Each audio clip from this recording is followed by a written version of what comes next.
Hi, survivors. Welcome to Season 2 of the Free Fire Pro Series. We're back to bring you more action, more talent, and even more booyahs for the best teams in North America. On top of a whopping $50,000 prize pool and the bragging rights of being crowned the FFPS Grand Champion, this season, the winners will also earn the first ever North American invite to the Free Fire World Series. But before they get there, teams will have to fight their way through a grueling 2-month tournament, including an open qualifier, group stage, last chance qualifier, and grand finals. The action started earlier this month with the open qualifier, where 192 teams from all across North America joined the FFPS for the first stage of the tournament. Each qualifier round featured 6 games, where teams earned points based on their in-game performance, including their placement and their kills in the 12-team lobbies. Only teams in the top half of their lobby moved through each of the qualifying rounds, making their way through the round of 192, the round of 96, and the round of 48. The bottom 6 teams from the Season 1 Grand Finals joined the top 30 from the round of 48 and the last open qualifier round, the round of 36. The 18 teams left standing from the final round earned their spots in the group stage. For the group stage, the top teams from the open qualifier will be joined by even more invited teams from Season 1. The top 6 teams from the Season 1 Grand Finals will qualify straight into a 2014 group stage, alongside the open qualifier teams from Season 2. Teams will be split up into groups of 6, and these groups will face off in a double round-robin format where each group 12 twice. This stage will take place across 4 game days per week. The top teams will put tickets straight to the finals. The 9th through 20th place teams will earn one last shot in the last chance qualifier, and the bottom 4 teams will be eliminated from the tournament. The last chance qualifier will be a 2-day gauntlet where teams that fail to qualify from the group stage will get their last chance to earn a place in the finals and fight for the title of FFPS Grand Champion. 12 games will give the top 4 teams a shot in the finals, while the remaining teams will be eliminated. The Grand Finals will pit the top 12 teams in North America against each other in a 3-day event. 6 games per day for a total of 18 games will be played for teams to claim their piece of the $50,000 prize pool and for a grand champion to be crowned. Which squad will reign supreme and get their chance to represent North America in the World Series? Tune in to find out.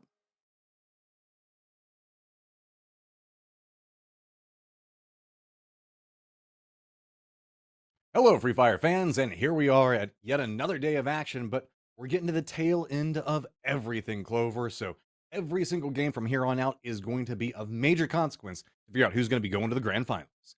Absolutely, and it's so close between so many teams. I think we'll be able to take a quick look at the leaderboard and show you guys exactly what we're looking at, because it is going to be the top 8 that get to move on to the grand finals. And Pisar, Fuego have absolutely run away with it, but they are not playing today. Club 9D, also they're in the top 3, also sitting out, but it is B&D, so Virus Gaming, Team 999, Atomic, D&E Sports, Osaka, all with big opportunities to score today. But Matt, if you look over there, 4th through 13th place, it's a close run between all of them. So my eyes are on Virus, and my eyes are on all these teams to see how they do today.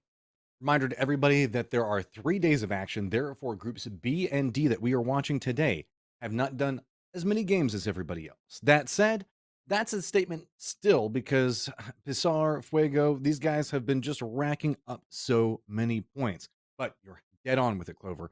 Whenever we're looking at this, Virus, Team 99, these guys have an opportunity. Atomic back behind them, 1 point separating out those 2 different teams.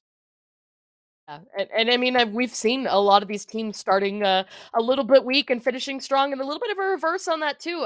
One team I'd like to kind of call attention to, USA, had a really good finish on last week, and things were looking a little bit grim for them. They were much lower down on the leaderboard, but I think that there's a good opportunity there for today. Had 4 booyahs, 2 of which came from one single day last week. Josh Ver has been absolutely insane with his grenades. I mean, I think I've seen him finish out 3 games just alone with the nades. He's gotten so many squad wipes from it. Something to really keep a watchful eye on today, because USA will be a little bit calm in the early game, a little bit sneaky in the mid game. But once we start to get there to the end, the aggression comes out full strong. Talking about them, I've got my eye specifically on Team 99 and Atomic. Talking about them just a second ago, only 1 point separating them out. and it has been just it's all coming down to the wire between these teams. We are trying to figure out our top 8 teams and who's going to be going to the grand finals, and that's going to be something we're talking about on a very regular basis. Both of these teams are presently in 6th and 7th, so there's going to be D&E Sports that's going to be coming up back behind them. But just look overall how these teams are trying to find their different ways into their conclusion points. And it's so phenomenal to see the fact that Team 99 has 6 Booyahs versus Atomic's 3, but still Atomic, just off of just consistency, has managed to put themselves just 1 point behind them.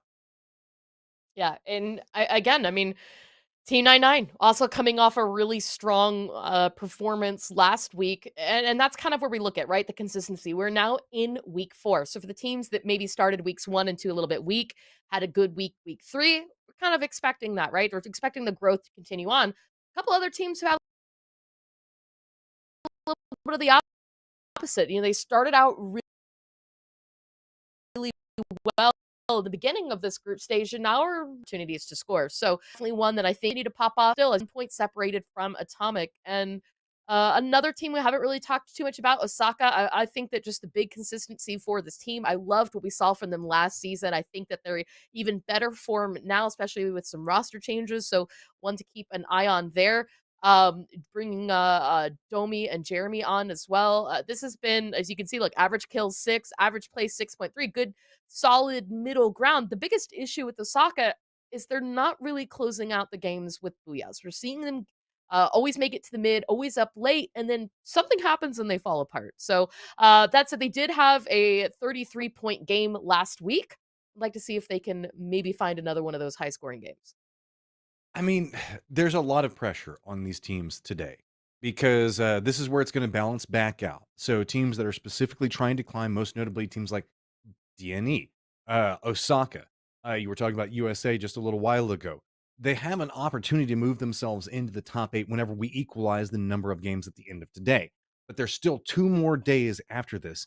So this is the day I feel like you have an undue, well, actually, a very due amount of pressure onto your shoulders if you're one of these teams trying to get into the top 8, because you need to get into that position right now, and you Mhm. cannot afford to let any game slip because you know you're in that cusp position and you have got to try to cement yourself in somehow, some way, and you cannot lose anything. You got to get those points per game up and have it be consistent. Absolutely, because I mean the consistency that we've seen so far from teams that again are sitting out today, both Pizarra and Fuego have 1 game left, and that's later this week, and that's Saturday and Sunday. And so, they're just waiting for that opportunity to get back on the field. So, for everybody who's playing today, it is going to be a big opportunity for them to play catch up because, as you guys can see, this is our schedule tomorrow. B will return to play versus Group C. That will be both of their final days of play tomorrow. And then on Sunday, we will have Group A versus D, and that will be their final chance to play and get scores on the leaderboard. The top 8 teams will move on to the grand finals, and then March 26th will be the last chance qualifier. Day 1 will be an opportunity for the teams that didn't quite make it in the top 8 to move forward and see if they've got what it takes to get into the grand finals. Let's just do a little bit of house cleaning. I know that it's got all the markers on there, but we're just going to take a quick look at the teams as we're moving forward today, so that way you can get us line. So we wanted to make sure you should know at this stage what our map order is and how we progress through everything throughout the day. We're going to be playing 6 rounds just consistently across 2 maps apiece, starting off on Bermuda, then going to Kalahari, then ending on Purgatory. And there has been some favorability for some of these teams on some maps, Chloe. Yeah. And a big thing too, something that we started to notice in week 3 was that I think teams that were struggling a little bit on one of the maps did finally get that opportunity to learn a little bit better, right? We saw it with R15 finally got their Kalahari under order again. That team's out today, but something to kind of keep in mind for the ones that are in the chase. We want to see if they can not only have that consistency, but have it through all the maps. But speaking of maps, Matt, I think we're getting ready to get into our first game here on Bermuda. We got the jams kicking off, guys. We are moving into game number 1 in just a second. Make sure, support your teams wherever they are. Send them some ads on social media. Say something inside of chat. Just do whatever you can to try to give them that extra little boost, because today is oh so important. We're going to be moving through all 6 rounds, and Clover, I cannot wait to kick this one off because we have top 8 that we're looking at. Somehow, our virus being able to catch up to Club 9D. So many things are going on, and we are now up and in the air. And something too, just right off the bat to note is that we do have the blue loot zone right at the start of the plane pass. So many teams jumping out immediately off the bat in this lobby. Typically, we have 1 or 2. It looks like YT is going to take that chance. Unfortunately for them, it is going to be a hot drop. Now, if you guys notice, we do have 2 teams missing. They weren't able to get into this first match, but we're working on getting them in for the second game. But that said, we're going right into the fighting. See, instantly coming into this one, it's going to be 999 up inside the action. They've got themselves a little bit of a control area that they're trying to get in contest right now. And this is a big point. You know, you want to come in, you want to get this area. Brothers YouTube on the other side, these guys have been really trying to get themselves together and stack up some points. The climb up the leaderboard has been harder for them. But that being said, this is still an opportunity. Nobody wants to end in the position where they are, which is presently in last. Trying to get some points together for themselves will also get them at least the moral victory of starting to be able to climb out of that. And mind, there's still going to be more events. So even if you're a team that isn't in the top positions, not vying for that, or maybe even having trouble even getting the last qualifier, there's still potential opportunities and learning that can be done here. Absolutely. And, no surprise as well to see Brothers YT go ahead and break away from this fight. That is a team that typically likes to take the passive route. We don't see a lot of fast engagement. They wanted that good loot for the blue zone. They stayed long enough to pick up just what they needed, and they went ahead and jumped away. And so now already, as we can see, finishing up the last of their loot. Shadow did take a little bit of a damage in that engagement, but they lost no players. And that's the important thing here, is they were able to get out of that safely. But Matt, they've got their first circle. It is a split 50-50. We've got the island to play. RBG doesn't need to move yet, and V is there outside of Quota Town. So I'm really kind of looking to see what's going to happen, because I'm expecting a lot of teams potentially fighting on the edge here, and the first to say that is Bush. Car is going to come in, make some noise. You can see trying to set this one up. Are they aware of how close the threat is to them? Now shots are going to come up, and a good read on this coming up from DK.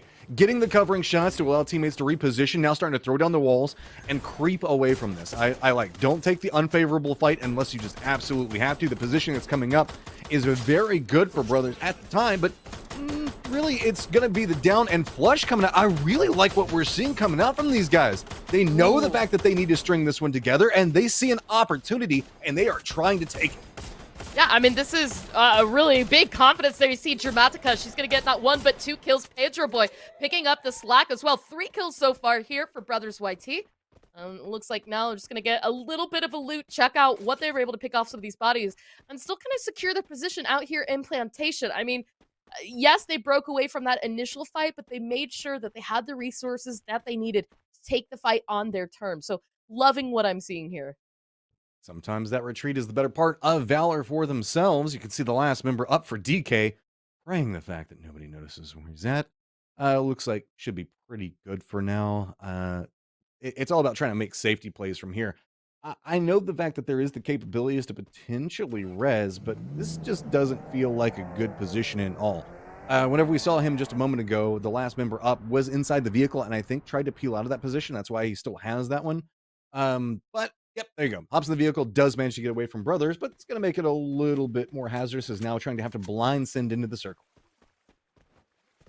Big issue, of course, obviously, is this circle, right? Because again, it was a hard shift away, and so more teams still on feet, working their way into the zone. But that said, I think everybody that's pushing their way in the circle is also not hanging on to the edge. This is a good central lobby of teams, so we should see a little bit more center engagements than edge fighting here on this first map. But as I say that, the hard shift kind of dictates some of that positioning. But again, I mean, it's just so great. Dramatica, she's had a phenomenal couple of weekends, as well as Pedro Boy. I'm loving what I'm seeing there from Brothers YT. But DK, Dual Kings, they've been missing out on some opportunities for some fighting. So you know that they've got to feel that opportunity for that recovery, right? We can see they've gotten the full buyback now on all their players. Back 4 strong, but hold that thought, because Virus found someone to shoot at.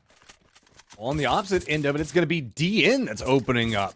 finding the opportunities, trying to see if they can connect a little bit more, not going to get too much. And I think that's just going to be kind of the way you play this one. Get control over the area. Don't overextend. Just kind of retreat off of it. Go, okay, we now know where somebody is. Let's just go ahead and make our way into, just keep constant control right along the coastline. And Virus is still playing pretty centered along the coastline. So with this, DN can kind of fall away and just try to use this coast itself for cover. Really, the only team that could have an angle onto them is going to be RBG, but RBG is kind of, looks like they're leaning more in that Cape Town direction in the north, maybe using that bridge. So this should be a fairly safe position to play for quite a while.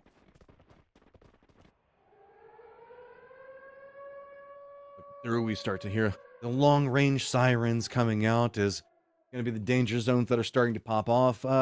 Minimal action other than what we've seen start off with Brothers and the reposition that comes through. Now it's just kind of that chill moment where everybody's just trying to get some more information, get a feel for what's happening around them. 999 is a little bit behind Brothers that we saw just a second ago. Remember, they landed right on top of each other. Brothers did separate away from them, so it shouldn't be too surprising that we see them coming in at a similar vector into this circle. I think it's kind of a waiting game right now for what's happening in the circle. Just notably, the fact that with those two teams that are not inside the lobby because they couldn't get in on time, it's kind of made it to where the same level of hesitation, there's a little bit more violence that's happening at the stage. And instead, it's calm. And those two extra factors not being there has kind of made its own level of anxiety kind of set across what's happening. And Circle does pop, and it's going to have DN and VG in a great position. I mean, you want to talk about a whole other level of anxiety. Just a little bit of Sentosa is in. And RBG, I mean, you brought it up. They kind of set up for that eastern zip line to take them into Cape Town. There's a lot of resources in there, and that's a spot that RBG typically loves to play on this map. But now they can hold on, cross the bridge, cross the water, or even potentially take one of the other zip lines into Coda. The big issue, obviously, is the danger zone kind of set up just at the edge of that line. And you can see right now, both DN and VG trying to get into safety. Make sure they're not taking any damage during that. But everybody else continuing to hold along the edges. Circle has really shooken up the game on the way that people like to play with so many teams close in the area. But right now on the tower, it is going to be DN taking that high ground position. That's going to give them good line of sight on all these teams starting to work their way into zone on foot. There's a lot of water in this circle, and the coastline itself is usable. But this has also led to where bridges are going to still be in play for just a little bit longer. So this has led to a much smaller feeling circle than is in actuality, just due to the playable areas that you actually want to take. Using those coast repositions a little while did significantly favor DN and VG. But to the west, we're starting to see this cluster start to group up. It's going to be USA. It's going to be TK that's over there. Atomic might be coming along a similar path as they start to make their way up. And there you go. Vision now starting to pop out as it's going to be USA getting Vision on TK. And this is a very close fight. I don't know if either one of these teams are feeling very good about their position in it.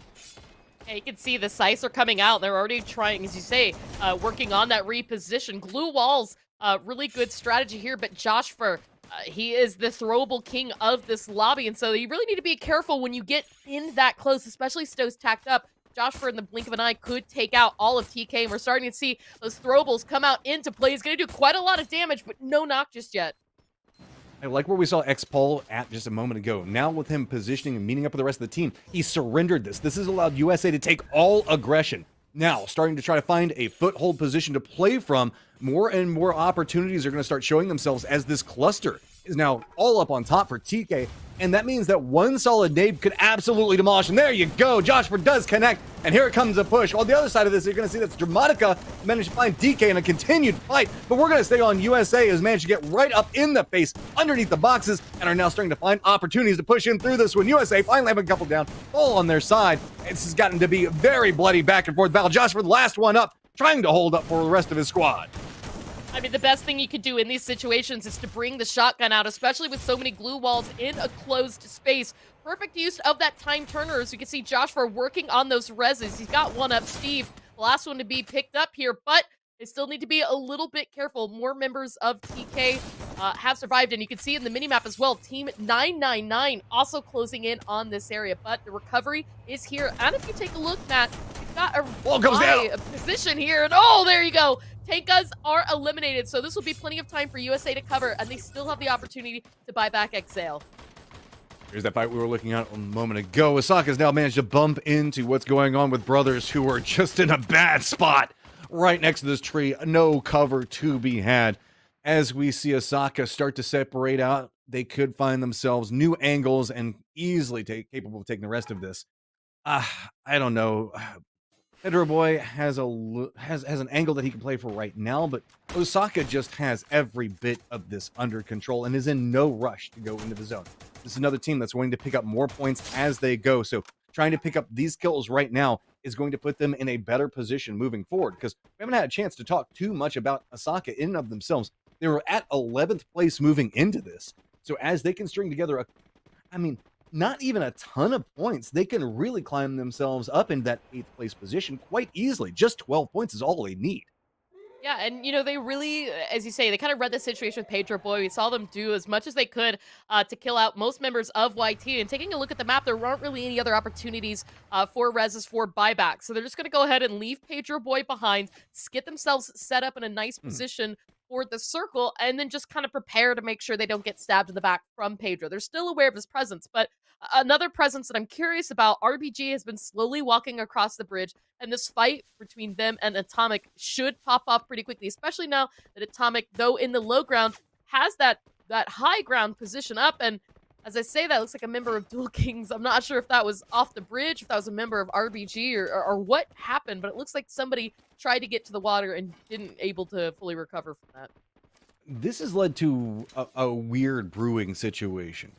RBG can still play the top of this, and I don't think that Atomic is going to want to take a fight with them just yet, but they have an inadvertent friendship going on with the other side, and what's happening is that's going to be DN that is to the north of their position, just on the other side. You can see the mini-map and the way that this is lined up. So all three of these squads are very close to each other, but don't have good vision on each other, and so this is, it's kind of this inner exchange. One team has an advantage over another team that has an advantage over another team. So like right now, it looks like DN has a great spot to take on where we can see RBG at, but where we see Atomic position, they can use different angles and pop up in different spots and get harassing damage as well. So it's almost a paper, rock, scissors situation that we've got going on here where none of these teams can really fight each other. Yeah, I mean, the fact that we've still got an Assassin's Creed Tower Crypt in the center of this zone, I mean, as you say, it's that high ground position that DN's been able to play from. They came up to the spot a while ago, and they haven't had to leave it just yet. And you've got perfect line of sight here onto RBG, onto Atomic as well, and almost got themselves a crate, but it's just going to fall off the ledge there, as we saw in the big picture, right? But we still have 8 teams alive. Team 999 does have a position on the edge of zone. You can see there in the smaller map, it looks like one member does have eyes on Team 99, but as the circle continues to get smaller beyond here, somebody's going to have to challenge DN for this position. Well, Atomic has got themselves a nice path. They're using RBG as a distraction to move forward. Mr. Edwin did try to make himself a position down, jump off the bridge itself, but you can see Atomic, I like this, using the bridge itself for cover right now. They are inside the safe zone, and this has made its own contained fight. But fortunately, we can see that RBG as well as Atomic have done a great job in surviving, so DN has been here, and they are taking another team, but this is to try out into positions where they might not have been able to do so if these two teams had gone down much faster. Yeah, I mean, if anything, I'm actually amazed at how well Atomic's been able to play this spot, right? Always so good. Absolutely. And even so, they still got a little bit of edge in the zone. So you can, I mean, they've really clustered themselves into a bit of safety. It's almost like, mutual assured destruction. Let everybody else take each other out. And then when they're at the last moment, they can use those resources for those final fights. The way Atomic knows how to navigate the map is just so well done. Time and time again, they showcase this. They know how to get into a position, deny the advantages from other angles. Now, the issue is, this is a very steep climb up. They've got vision. Good shot! There is the opening potentially coming up. Bad Boy has to retreat from this. What are we going to see Atomic do? Are they still going to stay in this position? New circle has popped. They cannot afford to stay here for too long. Now, you can see 999 opposite side of the circle, looking and has managed to spot out Pedro Boy, who's done a great job in surviving, but nobody is inside the circle. It, oddly enough, leans Osaka's favor, and yep, there you go. You can see it on the mini-map. Atomic moving down around the south to try to creep in and can potentially gatekeep out several of these teams depending on the vision as it rises up. I mean, as you say, this is really a Sokka's kind of circle to really play off of, but they've got to be a little bit mindful of their glue wall count. They've still got quite a few in the bag. Pedro, Brothers YT spotted out. That's one less team down to worry about. Those kills going to Team 999. They've picked up 5 thus far, but as you said, the zone is closing in. They've got to move. DN still has not left their tower. And, you know, you've got to kind of wonder how this is going to play out with a member of RBG and all of Atomic still in that position. DN holding onto that high ground as long as they can. I mean, the angle is too good. There's kill points to be had up here, and they are trying to get as much as they can before they have to leave because they know once they jump down, they're going to be an open target. Atomic is waiting with open arms for them to come down from this position. How are they going to opt into doing it? They're just going to go for the drop right in front of Asaka. Gets the wall right as soon as they land. Well played, and that's going to open up a new firing angle. Atomic thought that they could jump in on this one, and instead that wall for just a second provides a new opportunity, but heavily surrounded. DN has nowhere to go. It's just a full-on collapse, quickly repositioning out of this one. Looks like he's just trying to use the goo walls, but it's not going to be enough right now. It's just about trying to stagger it for as long as possible. In the Far East, you can see that it's going to be Asaka with so much vision and so much control on this one. We still have Atomic that's playing that hillside and managing to harass everything that moves around them, but it's just a matter of time. The resources for these teams that are just trying to cling to life using these walls is eventually going to give out. And I love these open field glue wall finishes. You can see the nades coming into play to break down quite a few of them, but falling just for it. The second that one of these walls falls, another one getting built up. So it's really going to be a battle of utility here. Great nade again. One knock came out there for Osaka, but you can see the res instantly coming up. They've got the numbers here. 3 still alive, but look at this. Atomic starting to make a move now on Patijo. Well, the way that this is being played out, Atomic is still using the hillside much to their advantage. It wasn't until we saw the solo come in and try to interact, but now Osaka's having to move, and they're getting picked apart from the slower moving side of this one. Now Jeremy, the last one, they go down. Atomic's finding themselves in a great position to pick that one up. I mean, you know what, Matt? You said at the top of the show that Atomic was going to be a team to watch. Team 99 as well, and we saw that there at the very end. Absolutely brutal first start. We saw as well as a big fair share of those kills kind of spread between a lot of these teams. So I'm going to be excited to see that match leaderboard in just a moment to see how those teams part up. But that said, that was a phenomenal first game here for week 4. I mean, I'm out of breath because that was just so wild. Atomic played that so well at so many different areas, and we talk about this. In a battle royale, understanding the risk reward and your win conditions and trying to balance those time and time again is the key to success. Atomic realized the fact that trying to take that fight with DN wasn't going to work. So instead, let RBG take a lot of the aggro from the tower, creep in underneath, wait until the circle positioned, and then whenever it did, swooped along, right along the south of that, continued to use that cresting hillside that we were talking about very early in this game that was going to be a big part of what was laying out. And so whenever they were throwing down the walls, you could see they didn't have the gaps that some of those other teams did. And they just unified and waited as different people were started to reveal themselves and had to make moves and just lined up in beautiful communication to pick it up at the end. Yeah, and I mean, again, that high ground, that Assassin's Creed Crypt Tower really being used beautifully to DN. I think they were at about 7 kills by the time they finally had to vacate it as the circle, the zone shifted away from them. So kudos to them because there were so many times that we could have really seen them break away from that high ground, try to play for zone. But I mean, as we saw, the zone to play for at the end, there was absolutely no coverage and there was still so many people left alive. So they played that one spectacularly, right? They used all the resources, all the defense that they had up until the final moment, and they were able to get quite a few kills, even though the Booyah wasn't theirs. I mean, DN had a good position for so long, but again, realized you can't walk up and shoot straight down on somebody. You do, you're just revealing your head to get demolished, and that's going to just send you back to the lobby very quickly. So I like the fact that they realized, okay, we're going to have to take this fight with Atomic sooner or later. But instead, let's wait until that moment, get all we can from everybody around, and then use that to then maybe propel us up the leaderboard. There was 2 options. Really, it was focus in on Atomic and find some way to get low ground and fight them and maybe try to take their spot, or just feast on all the kills using the high ground as it came in. And there's an easier option and there's a harder option. They went for the easier and the much more surefire way to pick up the points. Awesome. Well, there we go, guys. We've got our match scores. Atomic gets the Booyah, 9 kills as well. So they've got the lead there in both regards, 21 points.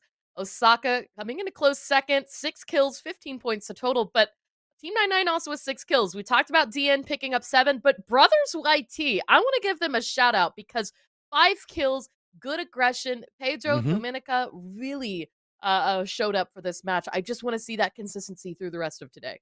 I mean, kills and placement points combined together, and Brothers actually outscoring Virus and USA as well. They've been hanging out a lot with Tenkus, but now should maybe start to catch up to them.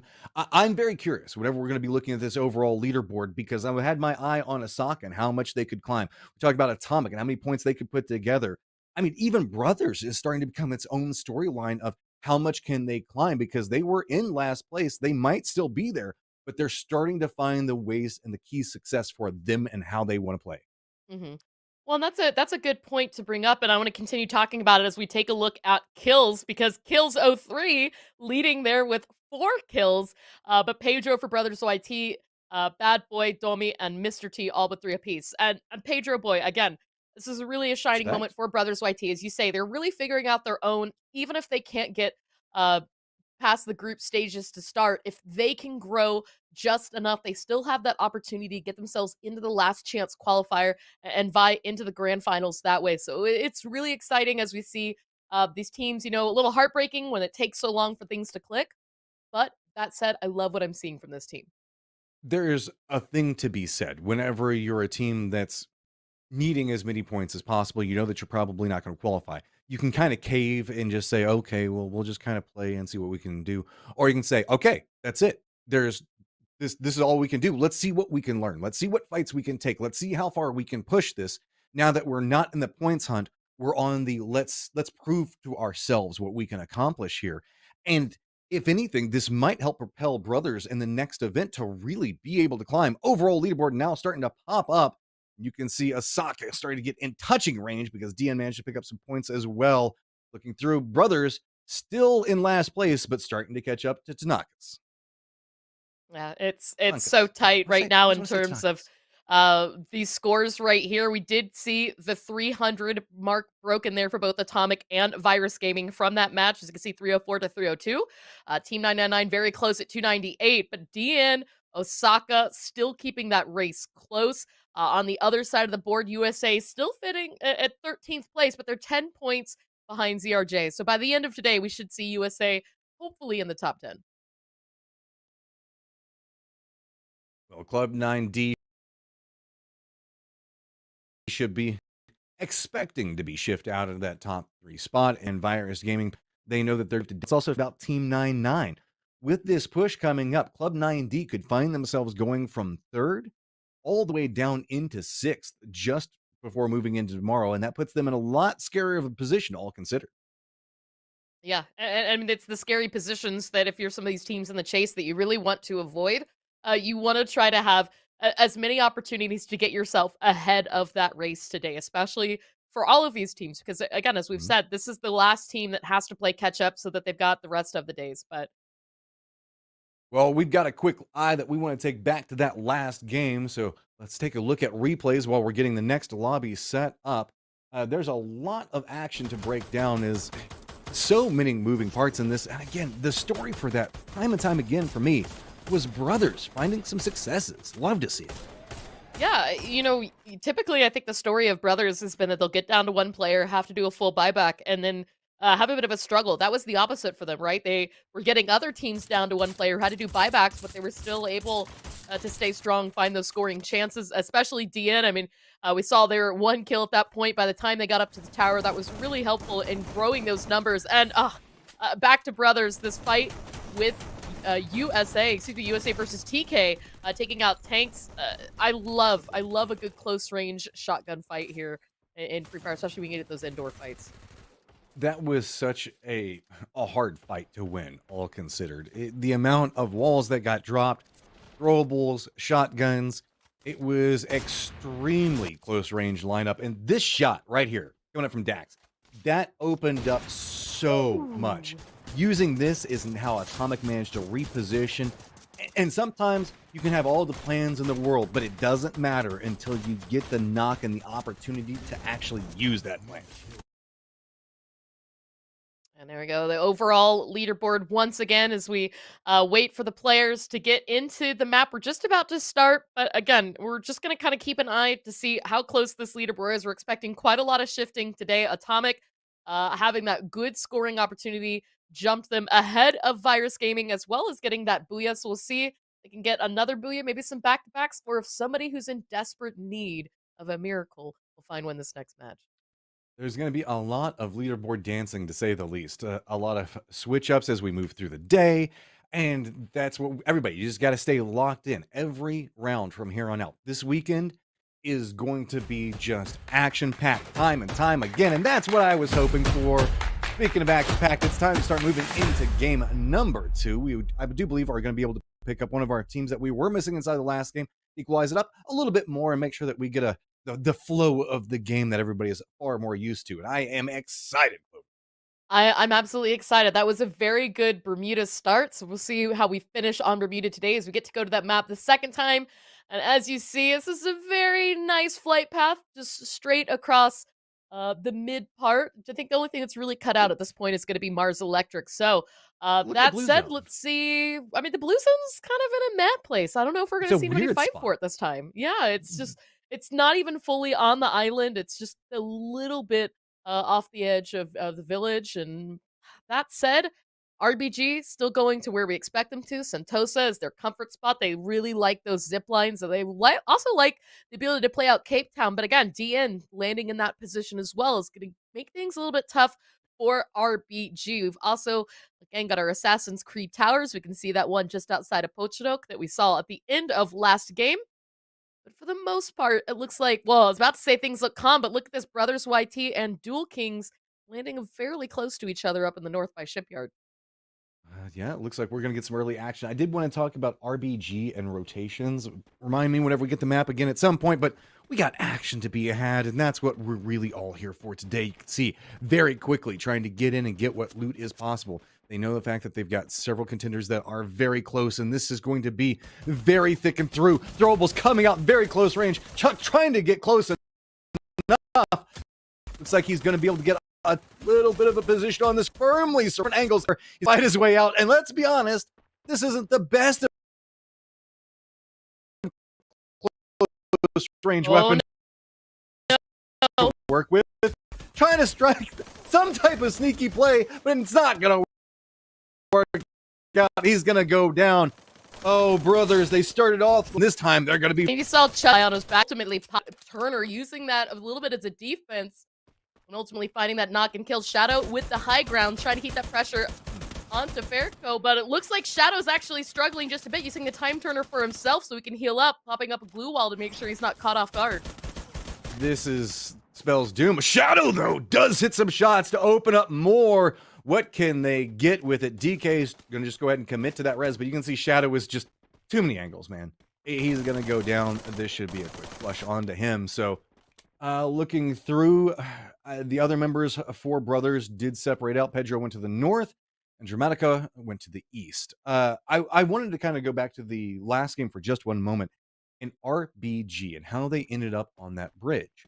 We've often seen whenever the circle favors you, it makes for an interesting decision-making process in how you rotate. You can see the RBG wanted to lean into safety of the island, and that does provide something. But once we saw the circle start to stay right along the coastline, they continued to stay down to the southeast. And then that led to that bridge fight where they just end up getting trapped. Earlier rotations we see be very strong, specifically going for centered positions. You can see Atomic already making that play. Time and time again, that will get you in a better, favorable position for long-term geometry favoring you. So whenever you end up with the circle, watch how these teams respond, because there's going to be one of 2 different ways where you rest on your laurels and go, okay, I'm still in the circle, I don't have to worry about it. And teams that vie for that next spot. The ones that vie for that next spot tend to be the ones that climb the leaderboard. Yeah, well, and, you know, talking about vying for the next spot, buying for the next spot as well, because we can see that, you know, the revival buy spots have also been a really big factor in the way that some of these teams have been playing these areas. They want to have that resource available to them in case they need to buy back a teammate, because once it's been used, it is gone, right? So we've got the blue diamonds, the strong revive positions, or the shopping carts. You can buy back that individual player. Team 99 right now has both of these available to them. There's nobody here, though. They're not in the zone, so they're going to continue to move on, but it's close enough to the edge that should they form an engagement, or should the circle ever go this way, this is a resource they can play for this map. Dean is having a little bit of a problem trying to rotate. They had a couple of their members, looks like Bad Boy sent it over here to try to get away from Virus.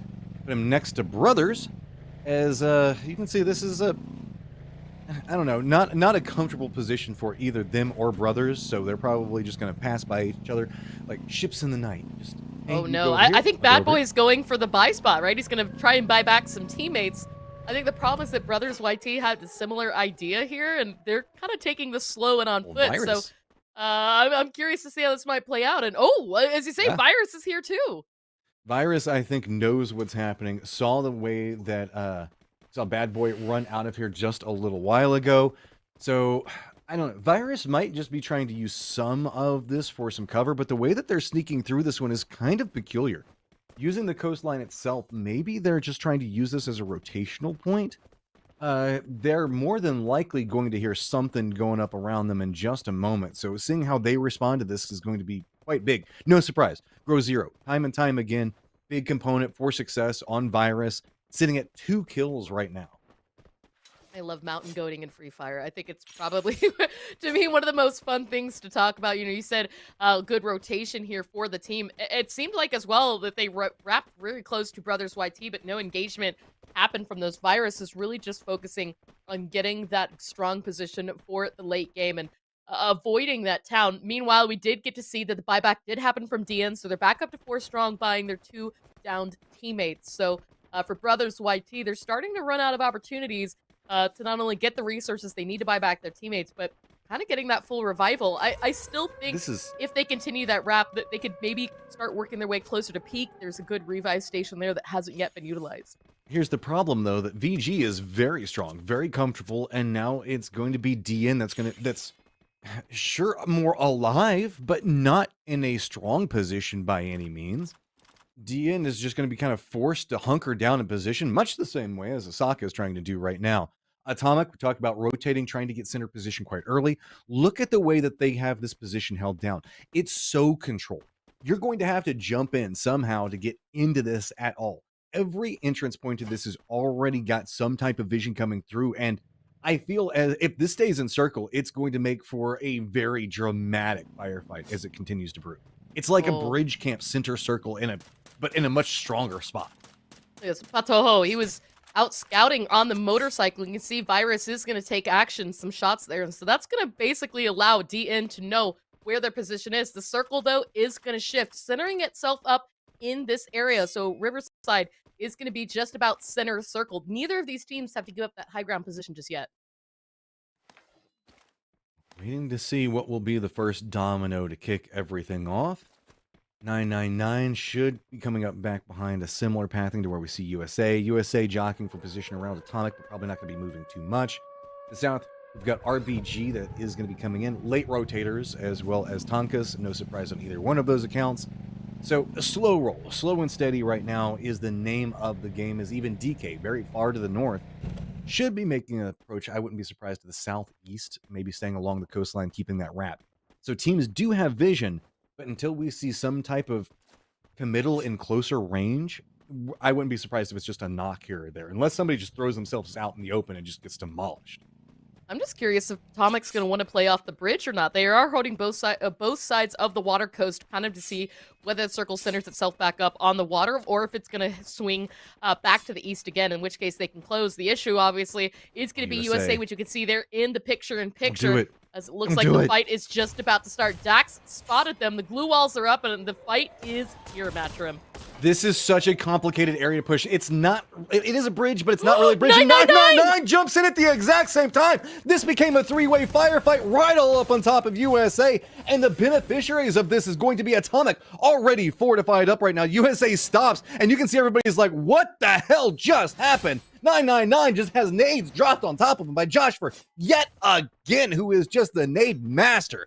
Trying to figure out some way to broach this. Atomic repositioning, looking down through all that is going on. USA just doesn't even know how they're wanting to do this. Instead, creeping away and hoping that maybe 999 might be the distraction that they so desperately need to get away. Team 999 tried to send one through the water to break away in the hopes that they could revive the team and keep things going alive, but ultimately was spotted by a member of Atomic. So Atomic now refocused one more time again on Team USA. You can see Exhale, Steve, really trying to set up for this fight, but Kills taking this one as slow as possible. But here we go. Also set up on this, Brothers YT, Shadow still alive, who we can see on the other side of the river complex. Comes the pushes. I like this. It's a little bit staggered. Don't overcommit just yet. With the way that we've seen USA position, Joshua is very separated away, and that's going to force two of the members for Atomic to make sure to keep an eye over here. We also have 1A that is approaching in to the east, and this is such a complex area to play because, yes, it is a bridge, but it's also a building at the same time. So you have to deal with all of the problems of trying to do a building breach while having to also deal with all of the factors regarding a bridge camp. So that's led to, you can see USA going, okay, we don't want to be committed into this one. We're going to just try to retreat away a little bit. And Atomic is still trying to move through this. Tonkas is now starting to make their push as well, but they're going to be bumping into RBG. Both of them kind of forced up as this has been a northern circle to just right up on top of each other. The nades are out right now. RBG trying to do some damage there. Kevins looking to see if he can find that opening knock, but it's actually RBG who has a player down first. Zutu really playing that angle well, but another member of RBG is really struggling to keep it up here. I think this fight might actually go to Tankas if Kevins can't pull a miracle out of that pan. Look at that. Tankas, kill leader. Yes, please. Can we get some more of this? Realizing there's a threat in Brothers that's trying to be more active, they say, no. We've now got to start to get our own thing together. Up top, X-Paul, Manix, all with kills on the board. You love to see it. You really do. And God, look at that beautiful sight. I just got to say, Shadow is actually center circle right now. I came in, this is thrown up, like we did all of this research, Clover, and we were talking about all the things that we wanted to do and what we thought the storylines were. Brothers and Tankas trying to get as many points as they can and really just asserting authority on these circles was not on my list of things to be expecting moving in. No, not at all. No, Brothers YT is absolutely an edge team. We've seen it from them this whole event. So kudos to Shadow for getting a position that really, I mean, he read the zone, right? He figured where the circle was going to close. He's been in this compound for a little bit over a phase now, just kind of watching what's been happening here between Atomics and USA. And I love that position. The big issue, obviously, is he going to be able to defend it as a 1v4 if Osaka or DN potentially push this? Atomic has new contenders that are approaching in 1A, but USA also has that same trouble as DK is trying to make their way into the circle. That's going to also be Virus Gaming that should get some vision on what's happening. And here we go. Everything is starting to stack together, Clover. Everybody's going to get vision on it, and this is going to start leading into the firefights and the third and fourth parties. And the glue wall's up again. Really good use here by 1A. I mean, you know that they've got to be feeling the heat, too. They missed that first map. They need those opportunities to catch up on some of those kills. Everybody's set up right now, just barely along the waterfront, but this is still not quite a position yet that's in the zone. You can see Kills making sure that he's securing them and trying to see if he can get that eye on 1A down below him. I think Ghost might have been spotted. They know where so many of these moving factors are, but due to the complexity of this position, Atomic, they wanted this early, but there's just too many targets. Everybody is trying to approach, and I like the fact that they've stepped away from the, okay, everybody hold down your own quarter, your own section of the bridge. Instead, let's group up. Let's wolf pack this together, stick together, as we just can't take on the amount of people that are trying to fight for this position. Instead, let's lean into our numbers and our firefighting capabilities, because you're going to have to, while this is going on, three-way fight also breaking out in the south, it looked like. Yeah, Patojo, Bad Boy still up. Elian has been knocked down, but not quite yet in a position to get that res. Or as I say that, it looks like they were able to break one away, even though Virus Gaming is still combing through the house. Another glue wall up, and you can see those close range SMGs coming out to play. The Time Turner's going to pop, but it's not going to be enough. Elian is taken out, Patol taken down as well. It's now a battle here of the high ground. Good placements here Virus, they might be able to save their last member if they can get Bad Boy down, but the nades still in play. Bad Boy trying to see if he can take anybody down with him, but it's not going to matter. Victor gets the kill. So Virus Gaming does end up taking this one, but guess what? There's a solitary Shadow still hanging around here. Ooh. Managing to survive out for... Oh, no. Actually, yes, still alive. And now Virus has a high ground vision position on this. And yeah, look, Shadow's just hiding out. Everybody below him can fight. He's just going to sit atop his throne and watch all of the action from afar. I mean, this might be the ace play. I don't think anybody's going to look up there. Not with the amount of threats that are so low on the ground. Everybody else is already caught in all these firefights. He's going to be the beneficiary for all of the chaos. I mean, there's 21 people alive, and I feel like 2/3 of them are all stacked right here underneath the water dam. And this is not just a going to good be spot opening. to be in right now. Yeah, I mean, he's got to be careful. I was going to Excel. say that's a potential problem. Too many people clustering up. USA kill leader right now, and let's be honest, a very difficult situation to be kill leaders at. 7 kills. You love to see this spot. You can see, though, not really in a strong spot out in the zone. And I think that, yeah, it's Atomic that's above them. Still 1A in the area as well. So at this point, if you're USA, you're just playing for kills, because the likelihood of getting out of this position and finding a Booyah is going to be really nil, especially now with Excel fallen. It's just Steve who's still up. Those kills are going to be hard to come by, as that is a stacked up Atomic coming for you. But 1A might have an opportunity. A couple of shots did come after kills, but it looks like they weren't in the position to capitalize as much as they needed to. We do see one of the members go down, but that's going to reveal up to the other ones, and Dax now starting to get some explosives of his own to work around.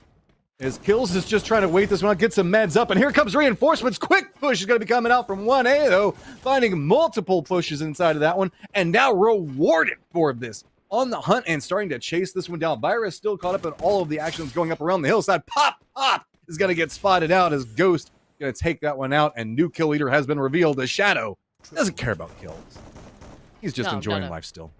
Shadow's here for the placement points, right? He's just going to wait for everybody else to kill themselves and then someone else to realize that he's up there on the roof and then make his play, because it looks like half the house is still in the zone here. So right now, Virus Gaming trying to see if they can get the res, just narrowly at the last moment picks that up, and you can see Shadow has already moved back away from the chimney stack, but he hasn't yet breached the crest of the roof, because he knows once he will be kind of, I guess, vulnerable to Osaka and to Ghost there in 1A. He's got a wall that he can jump down behind, but he's perfectly fine. He's letting Virus be his team. He's not getting any kill points for it. I don't know if they know that he's here. He's been here longer than they have. Remember, they came in, they got involved in the firefight here. They cleared out a team, so they thought that they've had control from this the whole time. The other team that came in, Shadow was already here before them as well. So he's just hoping the fact that he can just rest up here. This firefight breaks out, and as everything starts to move in, you can see Virus is going to move in ahead of him. He can just kind of jump in and, gotta be careful. Robo's coming out, yeah. And yeah, just sneak in back behind it. We'll have to see how he keeps this. Oh, is he? No, don't take so much zone wall damage. You've got a wall in front of you. Use it. I mean, yeah, the glue walls are out. At this point, they've got to see Shadow. And as you say, he's taking a lot of blue zone damage. Virus Gaming is just going to sit up in the center. The zone does the rest as Shadow finds himself eliminated. And there we go. Our Booyah up on the board, Matchroom. It was clinical coming out from Virus. Once they got control of the compound, they understood how to play it. Pushing uphill into a fortified position, we have seen time and time again, is such a difficult situation to try to pull off, especially coming in as tattered as you were after trying to fight around the dam and the amount of casualties and just utility you had to spend just to survive to get to that point. Absolutely. And I mean, again, shout out to Shadow, because he got into that position early on and he had the thought to get up on the roof, stay out of sight, out of mind. I mean, there really weren't any opportunities that later in the game for Brothers YT to get any revives back on their team or to buy back a revive once Dominica got found out. And so I think they really played their cards as best they could. Because again, the likelihood of them getting near the top of the 8, it's very low. But what Brothers YT is playing for right now is that opportunity to get into the last chance qualifier. Well, there's also just, we talked about, there's a lot of different ways to play battle royals, right? Yeah, sure, getting kills, getting kill points, great. Getting position, like winning the game, both great. And yes, combining them together means that you can shoot up the leaderboard. But you also have to realize there's times that you're not going to be able to get those placement points. So you go for the kill points. There's also going to be times that you just can't get kill points, so go for placement points. Yeah, it wasn't flashy. I mean, the dude's name is Shadow. What do you expect? He's hiding out, chilling in the shadow of that chimney right there, and just letting all of the action go down, being the sneakiest of ninjas. Absolutely. And also speaking of sneaky and ninjas is the again amount of teams that tried to sneak and ninja their way there in the river dam, up Mhm. along the bridge, down below. I think we saw 5 teams stacked in that area at one point, and we did call it once everybody in that area was dead. We went from 21 players alive to 8 players alive, from 9 teams alive to 3 teams alive. So that said, we should see quite a lot of scoring and scoring chances out of there for the teams that kind of read the situation, realized the booyah probably wasn't in their cards, but found those opportunities nonetheless to get skills. And This, I mean, this is it, right? this, This is that fight talk with about Atomic timing, and man. USA, and Team 999 said, you know what? We want to join in on this fun too. This is so many things can happen in a battle royale. And this is just it. Everything's quiet. You're like, hey, we think that this is the strong position. Let's jump in. And maybe there's a team. Maybe they even knew Atomic was there. But then to just jump in right in between two squads, that hurts. So many different firefights that were going on as people were just clustering around. Tankas, though, made a showing for themselves, getting some fights. But you were talking about this team, USA, Clover. The amount of explosive damage these guys can put out is quite explosive in and of itself. Yeah, I mean, of course, we saw them fall there to Atomic at the end, but they were able to pull a lot of kills this game. And that's really what we've seen consistently, is that even if USA can't get the booyah, if they can't make it to the late game, they're making sure that they leave strong enough and that's where that consistency is starting to grow from them. So it hurts to see them on the 13th place right now, because in my mind, they're not playing like a 13th place team. They're playing like a 6th or 7th place team. So we'll see where they end at the end of this weekend. But I mean, that said, this is again a great game for Atomic, a great game for Virus, a great game for some of those teams that have been leading in terms of the BD leaderboard thus far today. My only thing that I wanted to see out of that is I wanted to see Shadow jump down from the roof and just at least take a swing at somebody. You can see he had fist up so long. Could you imagine just you're sitting there, you're like, oh, okay, we've got control over the circle. And then suddenly there's this dude back behind you just wailing on you with fists. I Yeah, know it wouldn't have worked, but sometimes it's about getting in their heads, right? Just set it yeah. up, just having people drop out of nowhere. That's what I wanted to see. And I know you guys are very curious about how everything has been stacking together on the leaderboards and how everything is stacked up. Let's take a look at what happened in that last round as Virus walks away with a Ooh. ton of points. That's 20 points for Virus of that 8 kills, but also shout out to Asaka. Picked up another 8 kills that game for a total of 16 points. That's going to be a big help for them on the leaderboard. And all right, Brothers YT, no kills, but Shadow, that's placement points. You know what? I love it. Mwah, chef's kiss. But Atomic USA, 12 points. And 1A, which we didn't talk a whole lot about. Uh, but, there for 11 points. I'm still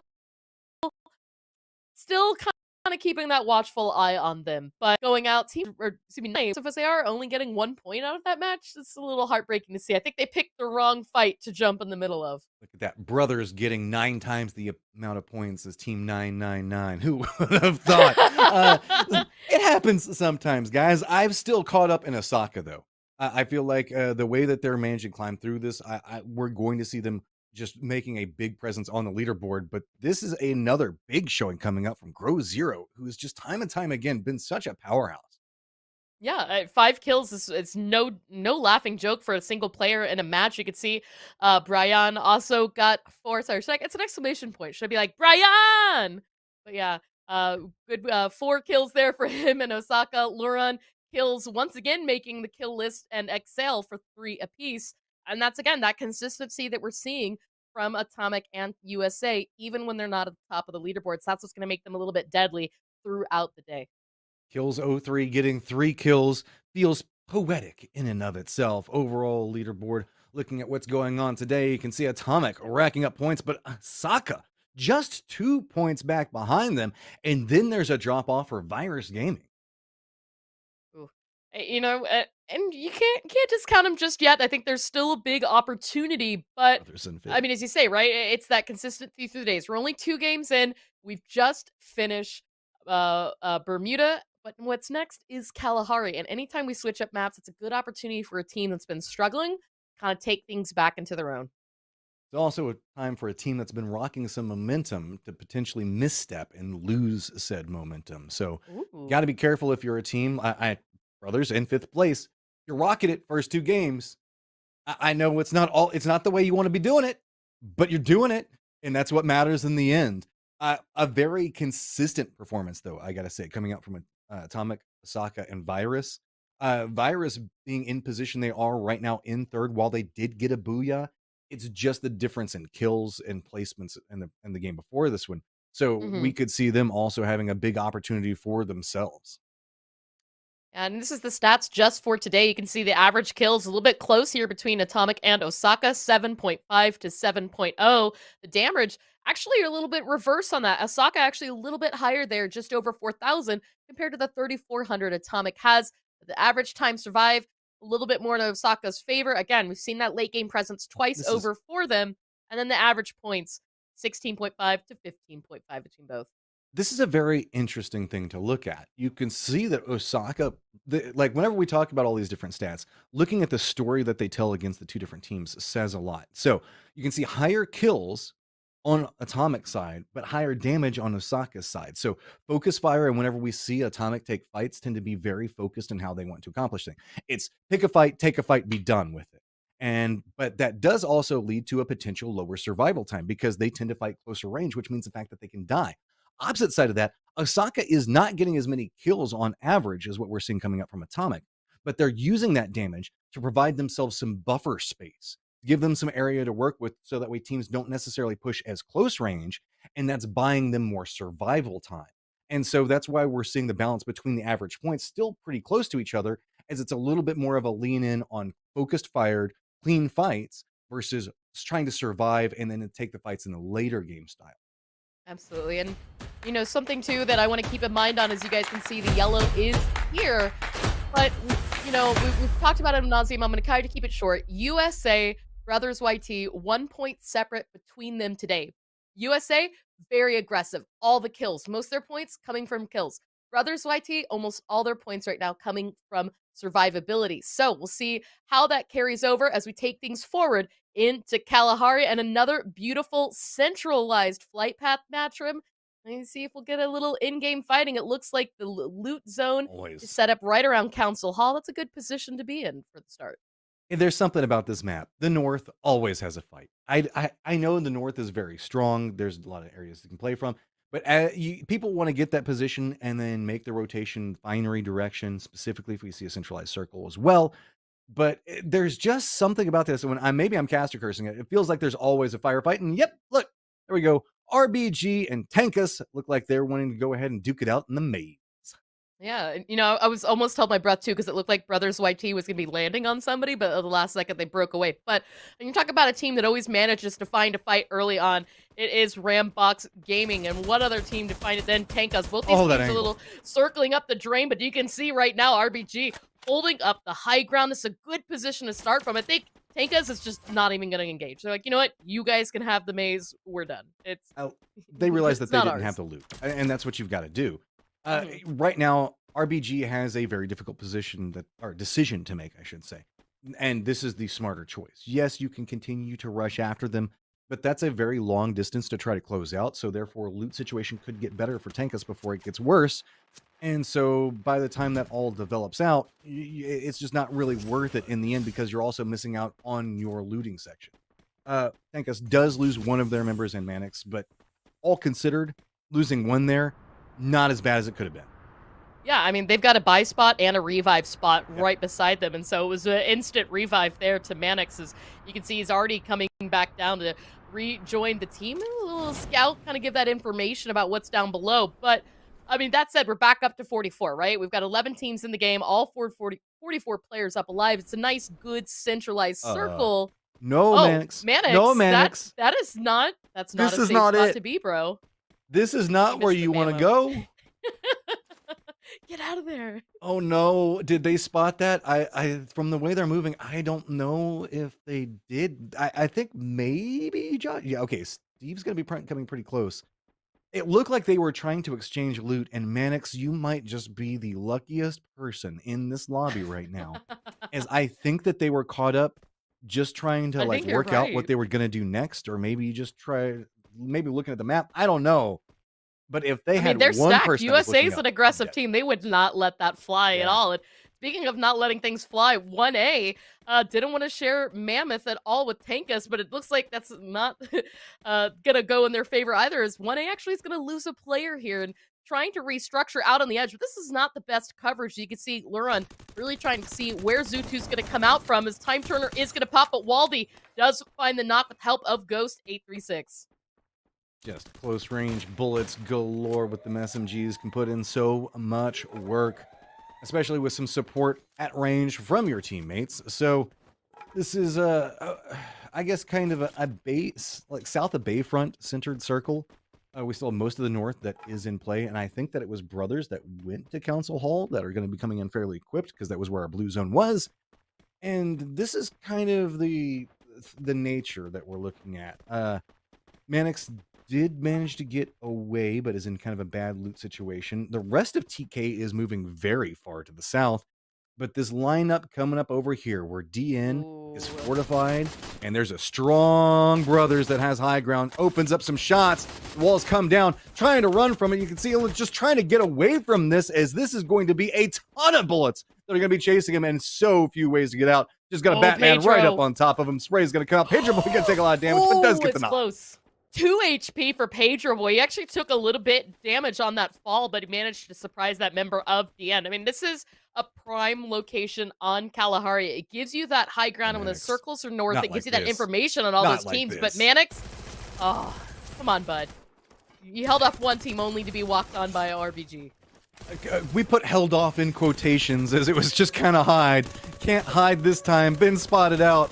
And TK is going to lose Mannix for the second time, and they're just going to be content with that. He's so far away. There's not much they can do. They are kind of close to a buy spot, so I don't know what's next on the strategy, though. Yeah, I mean, I'm actually... On the flip side of this, I love the aggression that we're seeing from RG, but we're seeing aggression from a 4v1, right? And so we've got to kind of keep seeing more additionally from that. Now, DN has walked up onto the high ground to try to challenge YT for this position, but Shadow has a sniper, y'all. This is not a great spot to be in if you're DN. Just waiting for the peak, trying to get more damage onto the wall. And look at his teammates throwing down the walls and leapfrogging as they go. Chuck is just hauling, says, nope, we're not even going to take that time. I want to get in their face. This means he's going to be in the open with very little cover to work with, but he has Dramatica on the opposite side, providing some cover. Pedro Boy is also going to come over here as well. Shadow still trying to provide support, but that little bit of a dip in the rocks isn't going to give him the best angles to work with. Bad Boy spots it out, manages to drop a grenade right on top of Chucky. So now this is starting to turn around in a bad way. Dramatica low on life, still trying to get to these walls and not going to provide enough cover. Sniper on the opposite side is starting to find the capabilities to do the work. Shadow just doesn't have the firing angle to provide the support that's needed over here, and so Pedro Boy is going to go down, and Shadow just yet again is going to have to run and survive. You know, he's really good at that. If anybody left a snake, we know that he's the one to do that. But you can see DN on full recovery. We'll get credit for 3 of the kills. That's 3 members there of Brothers YT that fell. There were over 15 glue walls used in that fight alone between the 2 teams. But ultimately, DN, while playing that one slow and steady, won that out. It looks like they spotted Shadow, but Shadow spotted Elian as well. We'll find the knock. And it looks like he's just going to go ahead and work on that kill, but look at the mini-map. The rest of the team chasing up there on the high ground. Shadow's just going to have to keep going. Oh, buddy.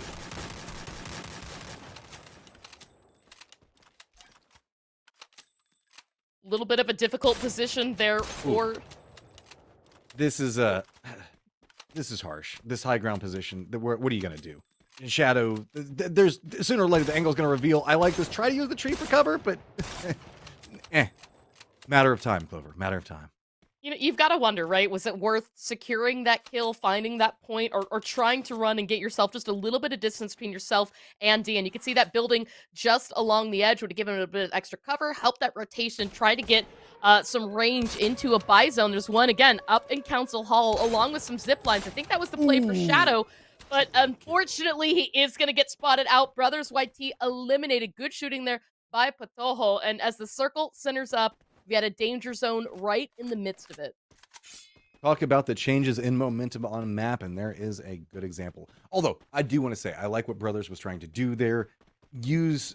Take the firefights, see what you can do. DN played it so well, though. I like that they recessed back, used that dip in the rocks right along the cliff facing to give themselves the cover that they needed to work with. 999 finding themselves with some company, and it's going to be Atomic, but that sneaky position going to reveal itself. Got to be careful, though. Up in the face. Atomic, very little fear coming out from them right now, just charging into this. Quickly exchanged. 2 members of 99 down, but Atomic got a member fall as well, and now it's just Rasta, the last one up, and I don't think you want to go upstairs, Rasta. I think that you're going to be content. Just hang out down there for now and hope they don't see you. Yeah, I mean, if you're Rasta, the play might be to try and make a run for that revive zone just to the south, but you know that Atomic's got to be keeping a watchful eye on that position. It's a little bit hard to leave the ship, so that said, Atomic really doesn't have to move here. They can just wait this one out. The big factor here, obviously, is time, right? This is outside of the zone. Its zone is closing, so how long are they willing to wait for this? They know that they're still one up, and you have got to be the quietest. You've got to be like a church mouse hanging out in this right now and not draw any attention to yourself. I think that you can see that Atomic aware but doesn't know exactly where they should be looking, and this could provide an opportunity to get a kill point or just be super sneaky and maybe try to creep away from this one. This is a very complex area, and so there are a lot of little hidey holes that can be played from. I like the hidey holes. The hidey holes are one of the things that make some of these maps really fun. But, I mean, again, Atomic playing this one slow. They're making sure not to keep their back vulnerable to a member. They're also making sure to not allow that revive happen, right? Because, again, that blue diamond right out there to the south, that is the revive station. Now, Rasta comes around the corner, kills, really turned around at the wrong time, but luckily Flo was there to give a hand. 4 kills now for them, and they can focus on the zone. There's nobody in Santa Carina up ahead of them, so easy rotation for them. But, you know, we'll talk about who has not had the easiest rotations today, and that has been Rambox. They did manage to pick up 1, but you can look just to the south. You got both Dual Kings and USA hanging out along Bayfront with them. So this could be really interesting, depending on where this next circle goes as we wait for this one to show itself. It's closed, and oh, okay. Still a hard shift out here to the east. Osaka is also just on the opposite side of the river, and that's going to be another moving factor. Keep an eye on Virus Gaming, Atomic, both pushing in from the south. That's going to spell some problems for Tankus, as they're going to be coming along a similar path. DN, I believe the last member, 3 members are up for 1A. They're just kind of all making their own different little movements here. This is peculiar to see how it goes. They're just all stacked up right up on top of each other. And USA, with dealing with as close of a threat as they've got, I don't know if we're watching the horizon to see if they're going to catch that approach. Really, the team that's feeling the most comfortable, I have to say right now, is probably Osaka. I mean, yeah, I would agree with that, right? Osaka has not really any other natural enemies on that side of the water. I mean, you brought up 1A. A big kind of question mark for me was why they didn't try to rotate a little bit further south. There's be opportunities to buy back their missing teammate, but they might not have just had the currency to do so. But now found themselves here versus USA. We've seen Team USA hanging out in this just for a little bit when we saw Rambox earlier. That said, this is along the edge of zone, and typically we see USA move past this type of position as we go forward into the late game. That though, is really going to be a factor determined about whether or not USA wants to allow one of these teams along the edge to kind of have their eyes on their backside. So we might see Team USA challenge 1A for that position, maybe even turn back onto Rambox as well so that they know they can move forward without having one of these guys at their back. This is such a difficult fight to try to take. You can see that if you're going for any movements, that means that you're just going to potentially reveal yourself to a third party. So that's why everything is kind of stalled. Yeah, all these teams want to get control over this area, but you can't. You can't make the push across because you don't know what angles are safe. And you can see that 1A is trying to be the team to do that, and that's the problems that they're facing, is they just don't have easy pathing. Sure, they're going to get away from this firing line, but guess what? USA still has 2 more after this one, and then when you're trying to cross, you might even still have RBG that gets some vision on what's happening. So 1A is going to have to play this the safest they possibly can. And look, Mhm. Steve already knows. Yeah, I kind of like this too. USA had a little bit of a 2-2 split. They managed to leave Nope. one behind, keeping that eye on what's happening to the south, across the street, right? They're keeping, they're keeping their exit options open while the rest of the team is watching for 1A to come in. You can see the shots out. Steve looks like he might have seen Ghost, spotted that glue wall for sure, and did break it down. So now knows about where 1A is wrapping. The problem is this pressure from USA might actually end up pushing 1A closer into Rambox. You can see in the mini-map there, those players also along the edge, potentially to receive that team too. So 1A is really going to have to get creative as they try to get into the zone. And we haven't even talked about Dual Kings. They actually have the southern side of the street. And so the issue for them, obviously, is that Atomic still hasn't gotten the zone. Neither has Osaka or DN. Yeah, with the way that it shifted right on top of Bayfront. So everybody that was on the outskirts is now going to have to make their way into the city proper.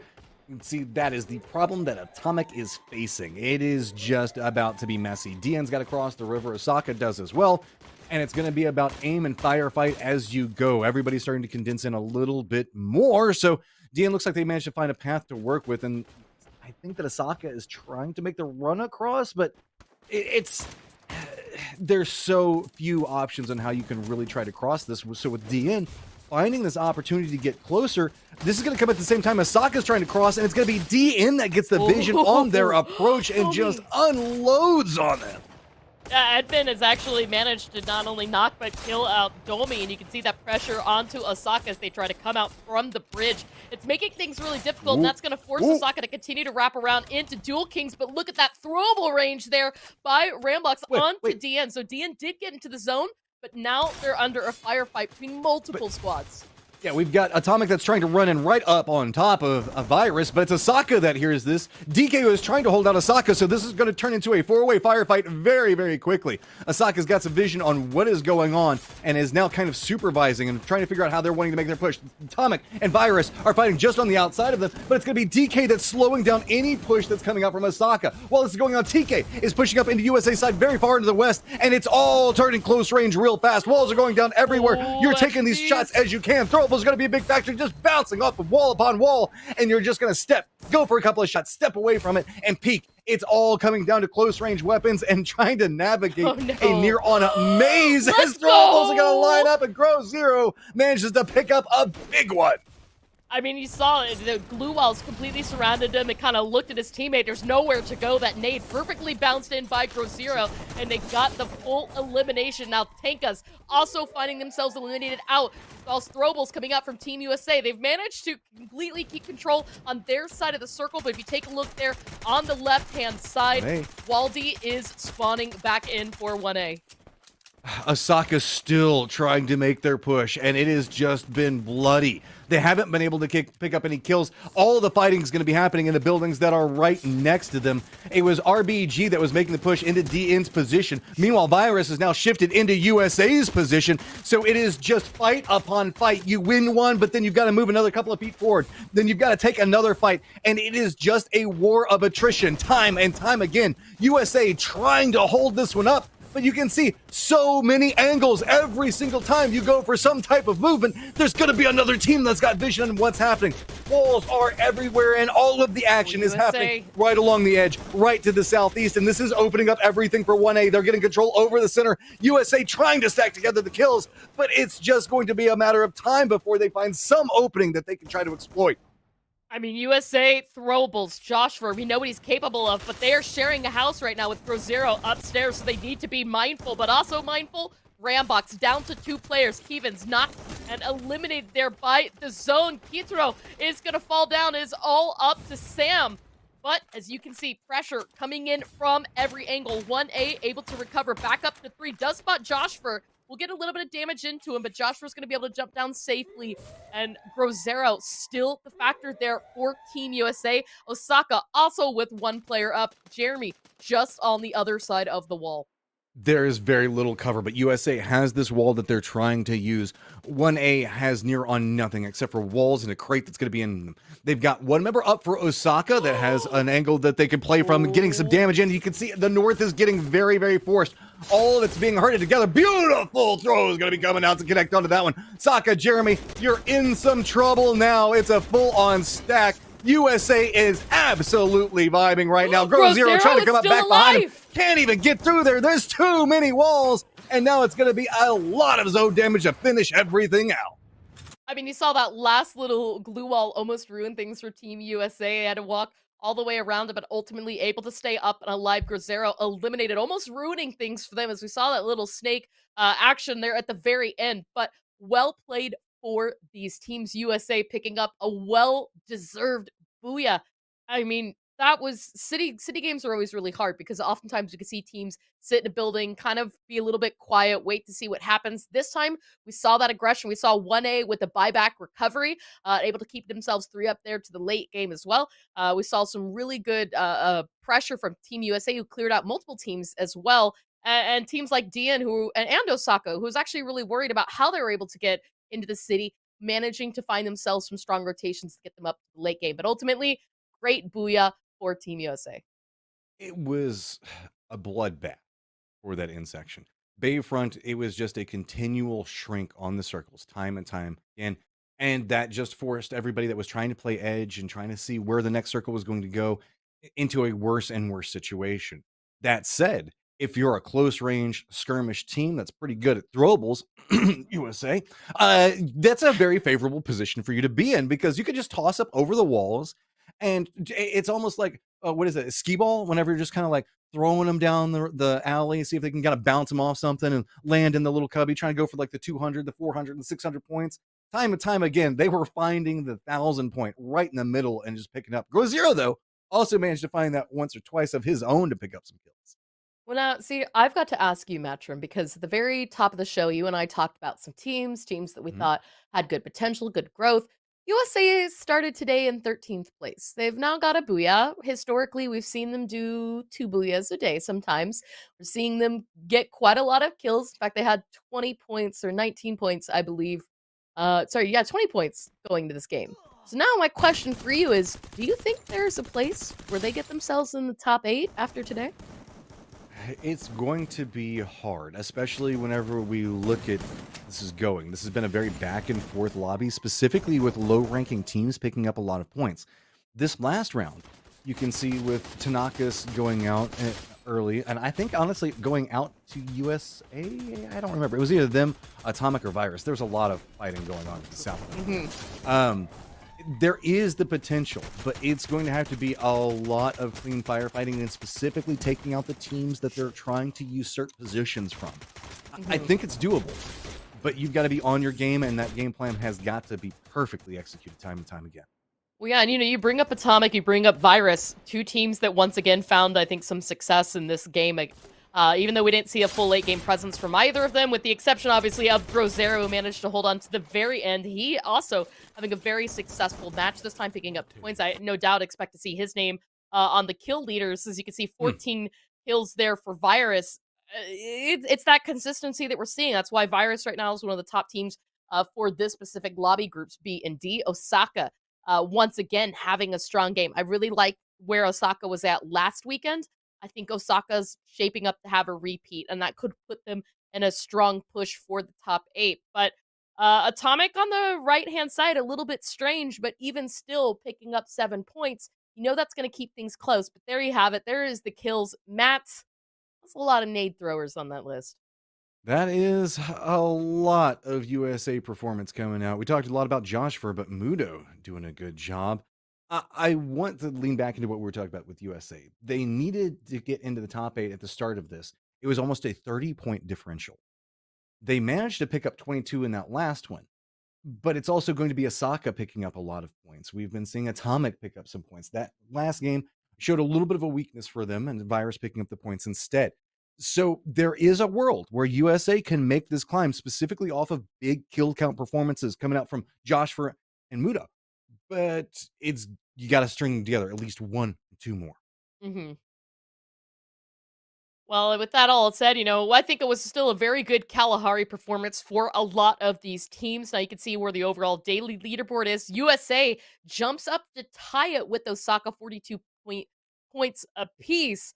Atomic now sitting in 40, Virus with 38, DN 27, and then kind of a little bit of a shelf. 1A coming in at 22, Brothers YT didn't really do much like we saw those first 2 games. I think they only picked up 2 points this last one. So, that said, at the halfway point today, eyes really continue to kinda hold on to these top 4, top 5 teams. Well, USA and Osaka are the big things to keep an eye on. These are the movers that are trying to get into our top eight in the biggest way. Now, presently tied. They had to make a pretty decent jump to get into that top eight, and it's a little bit of an easier path coming up for Osaka with their jump in. But you can see it's going to be Team 99 now at 300 points in that seventh place position. Then DN at 295. USA still needs to climb just a little bit more, but it's going to be a lot of these teams now are starting to move into the top eight that are going to be teams that are continuing to play today. So that means that USA just has got to keep this momentum going. They're in distance. They can touch it. They just got to keep it rolling. I you know, I absolutely believe, and as you say, we've gotta keep it rolling, but, we're gonna make sure to give the guys just a few minutes breaks, let them go to use the restroom, grab a little bit of water. We're gonna do the same, and we hope that you guys at home will as well. But we'll return in just a few minutes back with Kalahari and 3 more matches for the Free Fire Pro Series, so don't go anywhere.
What's good, y'all? Welcome back to the NA Pro Report. My name is Melocrit, here to bring your weekly coverage of the biggest players and the biggest plays in North American Free Fire.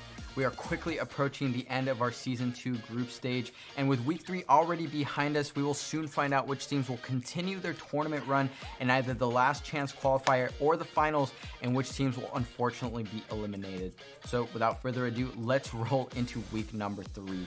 Definitely keeping things exciting on day 7. We had 6 different winners for the 6 games that were played on that day. 6 different teams claiming booyahs, and 3 of those teams actually picking up their first booyahs of the season. Those being Hags, SKB, and surprisingly R15. So that must have felt really great. Congrats to those teams. But it was still B-Side's day, managing another triple-digit day with 103 points.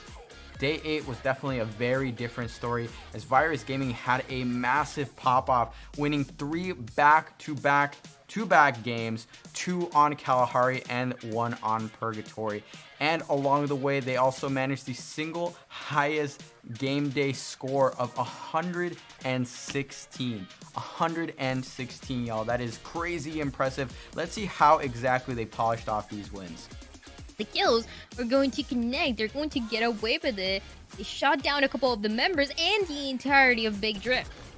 Oh man, Virus, they just got to feast off of everything that was underneath them, and now they spotted out Poppy Camus. It's just going to be a matter of time before Camus goes down as well.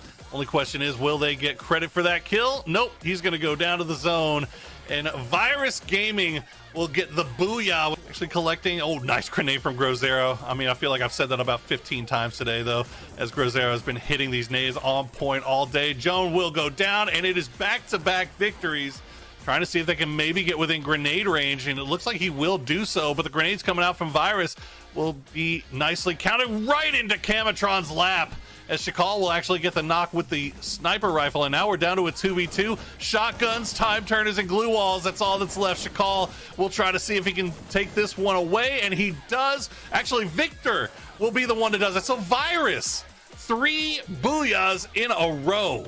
What a cleanup there from Virus Gaming.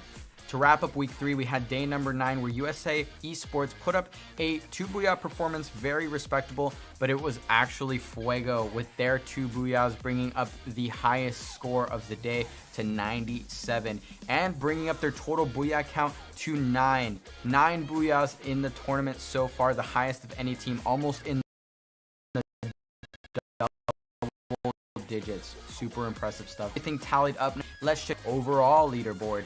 Keep in mind, groups B and D are down a full match day, so they will make that up on day 10, and we will be all evened out and squared away by day 12. Looking at the leaderboard, it's a lot of the same story, unfortunately, for some of these squads. A returning champ in that top with 446 points, over half of that in kills. Fuego bringing up second place with 426, only 20 points behind P5, so definitely giving them a run for that top spot. And Club 90 walking up in third place, rounding out that top 3. So those squads are about as good as locked in for the grand finals, but still 3 full match days you do not want to make. Saturday, Sunday, starting at 6 p.m. Eastern, we will have our final set of games to determine which teams will move on to the rest of the stages of the tournament and which teams will be left behind. So you definitely don't want to miss the action. Join us on YouTube and Twitch live. Come talk some smack in the chat. Let us know who your favorite teams are. And looking at the leaderboard, let us know where your team is standing right now. Leave a comment and a like on your way down. But that's going to be it from me. Thank you so much for joining. My name has been Melocrit. Don't miss the last week of the group stage, and definitely don't miss the LCQ and the grand finals. I'll see you all there.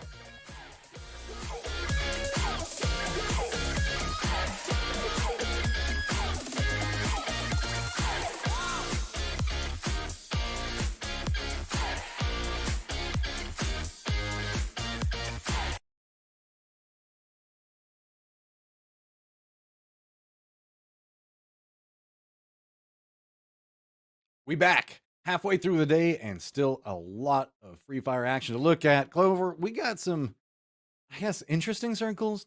starting everything off. We've had a little bit more water in the first two than we were expecting, and then an area where there's no water, getting urban fights. You know, these are the circles I always pray for. We had hard shifts. We had kind of split between two mainlands. And that was before we even got to Purgatory. So I'm definitely interested to see what that next Kalahari is going to be like. But I mean, you talk about interesting circles. I think that the interesting circles has also amounted to some interesting storylines, the way that the teams have been performing today and where we've been at on the leaderboard. 100%. When we look at the leaderboard and how it's been stacking up, I know you came in talking about the capabilities of USA esports climbing slowly and steadily. They're going to surpass our 15. I mean, Yeah, 1 hopefully, point. hopefully got they it. can get 1 point in 3 games. Hopefully. But the question is, can they catch up to DN? Because I think that we're kind of in that cemented position for our top 8 right now. Club 9D is going to kind of slide down because they're not playing, but everybody else is. Well, except for Pizarro and Fuego. But let's be honest. Sure, nobody's catching them. Fine, whatever. USA, 10 points. Are they going to do it, Clover? That's a question you posed to me. Now I want your insight. Do you think You that know they what? can catch it? I believe. I think that when we look at, as you said, like the closest person to chase after them is DN. I think that that opportunity is there, right? If USA can continue to outperform DN, we might see it. It's going to get close, guys. And as you see, we're going to go straight into game. No long sitting on the yellow. The loot zone is straight in the center. And you know what else, too? Kind of holding out for the hot drop. It looks like we have a potential for 2 up to the north. Dual Kings DN holding on strong together up towards Shrines. And I think we might have even seen one, yep, here between Takas and Rambox is once again landing on the mains. Rambox is not letting this place go. I like the fact that we're seeing a little bit of vibe for these spots, but it feels like Tankus is coming in a little bit better off. Kevin takes some damage, but not enough to really, I guess, deter what's occurring. This has led into an awkward loot position in this area. These guys are just trying to get their utility ready for the fight that's about to come, whereas Tankus is trying to move a little bit more aggressively. They are going to have to counter move around that and take a second to go ahead and try to loot up. Now, instead, as DK and DN are fighting out to see who's the better D. You know, I'm a fan of Poppy Camos right here. His early game shooting has just been bar none. Maybe he finds any weapon that he can and it instantly finds that kill, right? We're really seeing good success here. But right now, Tankas, Zutu, a little bit split off from the rest of the team. You can see he's really keeping those eyes on Rambox, on making sure he's not going to get caught spot out by that team. But as I say that, up top's the one who's actually in, I think, more of a struggly position right now. Evans and Samu really laying the pressure down on him from the high ground. Zutu, don't think that I didn't notice you're running a freaking Straw Hat Luffy cosplay right now. I respect it. We got a lot of anime going on around everything, as we do have a Kirito on the opposite side, so we're going to find out who's the better protagonist, all considered. That's just my opinion. So this is, I like the idea coming up from Tankus, though. The later game fights haven't been necessarily going in their favor, so instead, drop early. Oh, look at the Fights setup. early, throw somebody off of their game. You have the capabilities of getting something with that. And Edwin been spotted out, and that was a quick wall. Yeah, you can see X-Paul really wasting no time to throw that glue wall. He's still got 2 left to use and a nade. But right now, his job is to make sure that this flank doesn't get any closer there for Edwin. But he's still making sure as well that his backside isn't vulnerable to the other members of Rambox. Edwin now stuck out in the road. The only thing that's really helping him is that, that wall that's there alongside the road. But since he realized he was in nade range, he's going to go ahead and cross the street, give up that distance. And I think potentially say no more to that flank. So Tankus is getting exactly what they hoped for here. Tankus is in a gatekeeping position, but X-Paul goes down. No. The wing now lost. And look at the very fast reposition that comes out from RBG. They know. They've got the opening, comes over here. Now they've got the man advantage. Tankus was trying to go for a contain, but whenever you have one of your wings fall out, one of the flank positions go down, it's just instantly over like that. I'm surprised that Tankus didn't send another member over to support Paul on that side, because you can see now they're going to have to step away from this one, and Spray's coming up and up top gets dropped off the rope and cannot even escape. I mean, Rambox is completely locked in. Things were really looking detrimental here for them as Tankas was able to kind of take back for that position for a while. We saw them set up the flank, but ultimately Samu with that opening knock allowed them to kind of reposition through this. The problem is that they've torn up what's left of Tankas. And so we should still see a buyback and recovery for them on the revise. But right now, RBG isn't too worried about that, right? They're focusing on the zone. They're getting into the position they feel comfortable with 2 kills, which is nice. The issue right now that we've been seeing with Rambox is that we're not seeing a lot of huge scoring opportunities for them. So that's what we need to look for. But the 2 teams that we have seen the scoring opportunities has been Team 999 and Atomic. We saw like Atomic was kind of chasing out a member of 999 who was driving past Stone Ridge. The person went ahead, pulled back into their position, hold their ground steady. That said, though, I mean, the circle, once again, favoring the eastern side. So all the teams that landed to the west are going to have to work their way into the zone.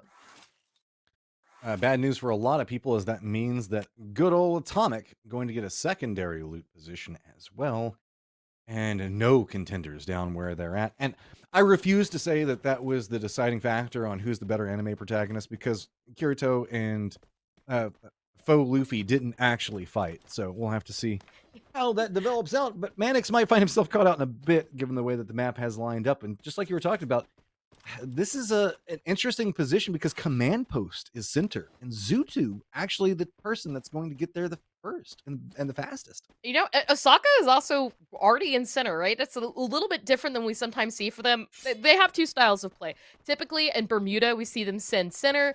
Oftentimes on Kalahari, they're not quite in those positions this early on, maybe in like the 2nd or 3rd circle. So with that circle, I'm curious to see what's going to mean for them and Team 999. Additionally, though, Mannix for Tankas, we can see him out there to the far side. I don't know if this is just kind of them giving up. There's not really a buy position there. They're really receiving quite a lot of pressure from Rambox along the edge. As you can see, he's actually rotating into a member of 1A who's not with the rest of the squad. LPTM, I'm not sure what's going on there, if he's just AFK or if something's happened, but Rambox more than likely using the zip line. They really like those for their movement across the map. Tankas calling back one of their members, so up top, be landing pretty centered. It has to be careful. The danger zone is right there, so it's going to make for some awkward looting, all considered. Mannix is hoping the fact that RBG gets distracted by whatever's going on with 1A and could allow him to come back behind this one. I think that he did hear that is now moving. That's really about it for what's going on. USA holding down Bayfront. That gave him a lot of testing up. A is going for part of that.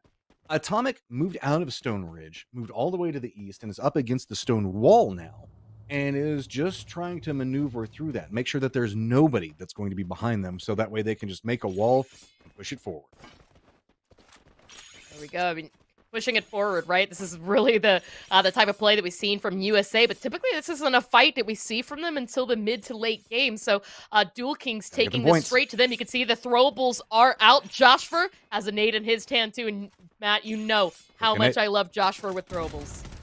Oh, gonna land right on top of him to kick everything off. DK down to 3 before they even knew what hit them. USA, this is inside the safe zone as it stayed pretty centered around Command Post, just a little north leaning, so USA realizes they've got the advantage. There's nobody else around. Shotgun being shifted over, and DK wants nothing that is happening right now. USA, they want these points. We said the fact that they've got to catch up against everybody that is around them, so that means a climb to surmount a 10-point differential to get into this top 8, and they are hunting down every point that is moving around them at the time. And again, we're seeing that last member of Dual Kings try to break away up there to the north. So even if Papi Camus can't survive this, they still have that backup to try to buy back the team, recover, and come back into this. But for now, USA, they've got 3 kills to show for it. And all 4 members still up and alive, not to mention full control of Bayfront. Again, we saw how well Bayfront worked for them last game. Now this is at the northern part of the circle, so we'll continue to see them move forward, pushing on. But another team that we've been keeping the watchful eye on those scoring chances has been Virus Gaming. And Virus did have line of sight onto Tankas, but it looks like, at least for right now, they don't want to give up the position. The priority right now is to sit as center circle until that next zone reveals itself. So, Brothers YT.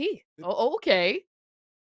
Oh, no. Yeah, this is the brewing situation that I had my eyes on a second ago. Brothers trying to make an aggressive push into 1A, but TK actually behind this as well. X-Paul is alive as well, so now has vision on what's going on. Brothers seeing if maybe they can come back behind this. A good flank into it, but the Time Turner's going to come down. Walls also Brothers doing a good job of taking this fight. Not a single member down so far. Very cleanly executed. I mean, you love to see it. Dramatica, we saw her clean up kills. Shadow and Chucky also got one apiece to show for it. Brothers YT continuing on those scoring chances. It gave them a little bit of hard time last game, right? But once again, Katarina out into play for Atomic. This time they've gotten themselves Makulu and the rest of the members of 999. Blue waiting for that breach to come through. Shotguns in play on both sides of the team. You can see Rasta ready to throw up a glue wall. This is we saw this fight be very influential earlier. This is a complex area, so you got to know what you're doing. Flo, I love this. Get the high ground. This is where everybody on 999 was trying to make their play from. Low ground push coming out. Flo's up on the top of it. Does get one down. Dax get one as well. And that is a quick turnaround. Rasta's going to be going down, getting flushed out any given second. So it's just Mr. T and Tail. Oh, no. Mr. T gets spotted out. No amount of bling's going to be able to protect him from that one. And it's just going to be Tail, the last one up. Trying to hold it together. Tail Does get some damage, but it's not going to matter in the end. Rez is coming up from Atomic, and yet again, they get control over the ship. I mean, you saw Mr. T did have that high ground. The problem was that Atomic got him down very low, and it really only took one bullet shot to take him out here. But speaking of taking out, Dual Kings repositioning right on top of Brothers YT. Now we're seeing a new Brothers YT, a more aggressive Brothers YT, and you can see on the minimap already starting for the chase. They do have to focus in the zone as it's closing, so regardless of whether or not they want to engage, they do need to focus first and foremost on getting in safely, but shots already out there. They're going to get knocked there onto Papi Camus. Pedro Boy picks one up, and now Brothers YT have a position inside the zone.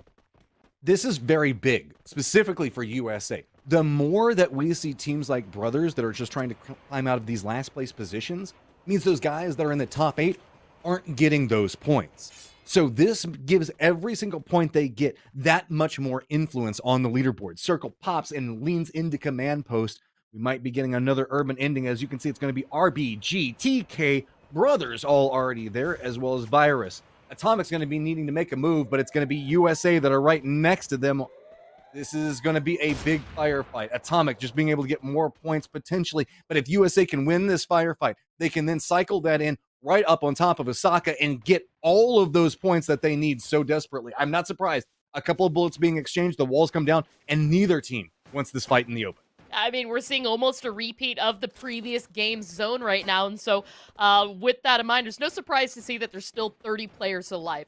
USA do have 3 kills, keeping that rotation back around, holding onto the north. They're back into the edge play here, but this is still a stone's throw from Osaka. You can see Exhale is kind of preparing for what's to come, but Brothers really trying not to make themselves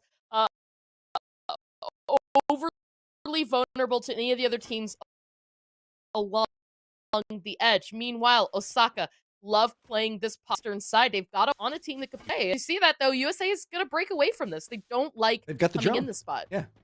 They've got the drone. They spotted out. They scouted what was going on. They said, fortified position, pushing that angle, that doesn't feel too good. Gonna go ahead and let Osaka have it right now.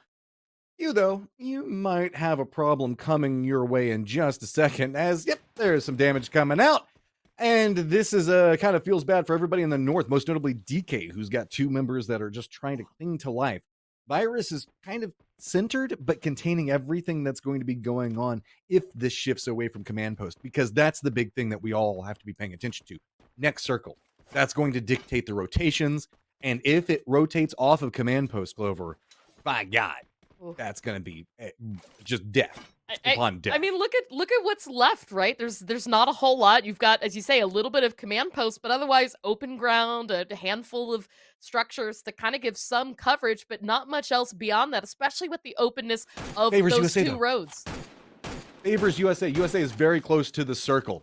So these teams that are now in the south are going to have to fight, but that means potentially less points that USA can pick up off of kills, but they could pick that up off of placement. The firefights are going to be breaking out to the south. It's going to be alive with the sound of gunfire as Osaka's trying to keep out Atomic. I like Brian trying to go for this flank, but Atomic always reads as it goes forward, steps up, drops some bullets into his face. Osaka trying to defend as this goes forward.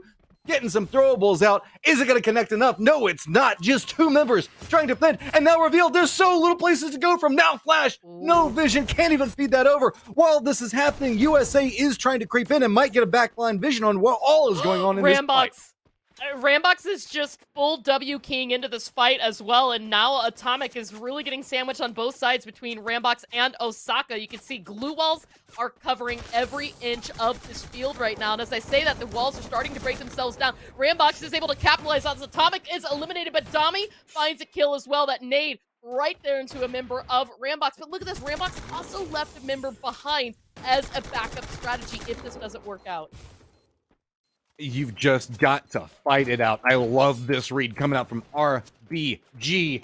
Good performance now, sitting at 7 kills to play from. Can they continue to line it up? USA's got control over the north. Tenka still alive. New circle pops, and it favors USA again. RBG now starting to separate out, see if they can get some cover, but they're going to go ahead and get spotted. Sokka's last 2 members up are going to be able to defend the point. Now, Virus Gaming has been holding down this position. We're hoping the fact that they could get something out of all the firefight around command post, but it all happened just to the south of them. We still have multiple members of Brothers that are going to be having to make the cross right next to Virus as well. I mean, the only hard structure coverage right now is on the southern side. You can barely see it inside the circle. So whichever one of these 3 teams makes it out, that's really where we're going to see them potentially play from. RBG did leave that one player, as we called out. It was Samu. Samu has a structure right now. He is going to have to leave it to get into the zone, but he's in a position to potentially walk in behind whatever is left here of Virus Gaming and Brothers YTB. You can see Grozero there with the throwables. It's going to get that knockout to Chucky, using a time turner for himself to make sure there's no repercussions, but it doesn't matter. Brothers YT is eliminated. Now as they focus on the zone, this is the time for Samu to strike. They've got so much vision. Osaka can't even leave cover. They get dropped. He's got a car! RBG hops in a vehicle. Samu's just trying to send it. There's nowhere to go. Trying to find some cover. Just going to try to make a play for it. Jumps out in the center. But he's got 2 different teams. He's sandwiched himself and is just trying to stay alive. It's not going to be long. Virus Gaming now on the push, trying to use all of the walls. USA on the opposite side, no cover to be had as they have to creep their way forward and everything that's going on. Virus sitting at 9 kills, getting the vision, starting to get the vibe as well as it's going to be Excel that does go down, and it's going to be to Grow Zero yet again. Performing time and time again. Push now coming up from Virus on the other side. See if they can flank around. It's all going to be on trying to make sure that they can contain this. The push coming out. It's very clustered right up on top of each other, fighting along all the time turners. Shields are starting to drop, and it is just firefight upon firefight. Virus Gaming has 2 members down, trying to continue this push, and it's all onto their big firefighters. Grow Zero trying to hold it together. He's the last one up, but this is going to be for USA. They need this game so badly. I mean, Virus was able to get a res off in this situation. As we're saying that, USA is trying to recover as well. Mud getting picked up there by Josh. For that said, that nade landing just past Grozero. He's going to be able to survive it. That glue wall, though, up just in the nick of time as Steve trying to recover on that fire. But Jeffrey, Virus Gaming, he was still alive. Oh, no. Steve, Mud, can they recover this? It's back to a 2v2. They've got to push around these outside walls. Cometron already has the read on it. Shifting ground, trying to go for the meds. Turns and spins. Steve with the big play right now. Grow Zero in a 2v1. USA, we said the fact that they needed to make up 10. They're sitting at 5 kills right now and manages to pick up the booyah as well.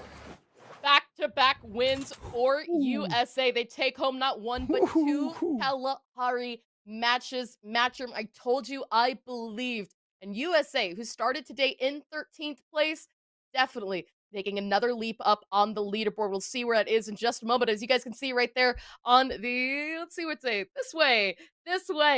There we go. 2 beautiful in a row. You love to see it, but Virus Gaming, that late game push, it was so close. And if there was ever a player who could come out when the cards were stacked against them, no doubt was held there on Grozero. But ultimately, Steve and Mud really clinched that out for Team USA. It was scary for a minute. Let's be real. When we saw USA have a member knocked, and it was just a beautiful push, just instantly executed. They realized that they had just won their firefight, walls come down, and just trying to creep it forward as they went. Virus Gaming saw their opportunity. It was just well defended. I thought that USA being so, I guess, on top of each other might be a problem for the throwables, but they navigated it well. They had their walls set up to where they were almost making like little, I guess, birds, for lack of a better term. You know, like whenever you're a kid and you drew the birds like this and lines up, it means the fact that you had multiple areas that you were protected from, so throwables couldn't get in and hit as hard. You know, and if we weren't so old, I would be big making play. a Mighty Ducks joke right now, right? The flying V The flying formation. V. Absolutely. What we're seeing. But, I do want to point out, too, Rambox, who we've been giving a really hard time on, also had that late game presence. Samu picked up 4 Mhm. kills this match, and I think he played that one smart. I mean, having that vehicle, I didn't even know that was there. That was the perfect send. Ultimately, Victor spotted him out there for Virus Gaming. But, I mean, once again, so many early fights to start. Shrines really picked it back up. And Brothers YT, they gave it their all. We Yeah. thought we were going to see something here, but this is really where things started off 5 for kills and Virus fifth. Gaming today. I mean, you can already see, look, we're already at 9 kills. They were absolutely engaged in so many fights this match. You can see off of this, the lineup, I thought USA was so contained. Hits this shot, gets the knock. The push then comes out, but the retaliation throw coming out from Joshfer in such a big way. I thought, again, after coming back, getting this res, this side flank coming out from Comatron that's about to go down. You can see Joshfer and Steve are about to double up, try to go for some res. They spin on it instantly when they hear Comatron, and then it was just all on a Grozira to try to win the 2v1. USA split apart, made sure the fact that they weren't together so that way they could get multiple firing angles, and that is a big game. Virus, though, with the kills, technically takes the most points in that round. Yeah, I mean, again, it's what's showing these teams to be scary and consistent. We didn't really talk about Osaka here, but they had that late game 6 presence. Again, kills. only 1 kill, but they still made up for points otherwise. 12 points also to Brothers YT, 6 kills of which to that. So I really liking, we talked about the push for who's in the top 8 right now, but we're also kind of keeping an eye on who's making the run for last chance qualifier, which is still another opportunity to get in to the grand finals, and Brothers YT right now is one of those teams. Uh, you can see, even in a bad world, though, Atomic picking up 10 points when they go out in 8th. This is one of the reasons it's so hard to climb. Whenever you have teams like this that are picking up so much, Rambox Gaming and Brothers are inadvertently doing some assistance for USA as they're trying to make their climb. But Virus just demolished people in so many of these fights at the end.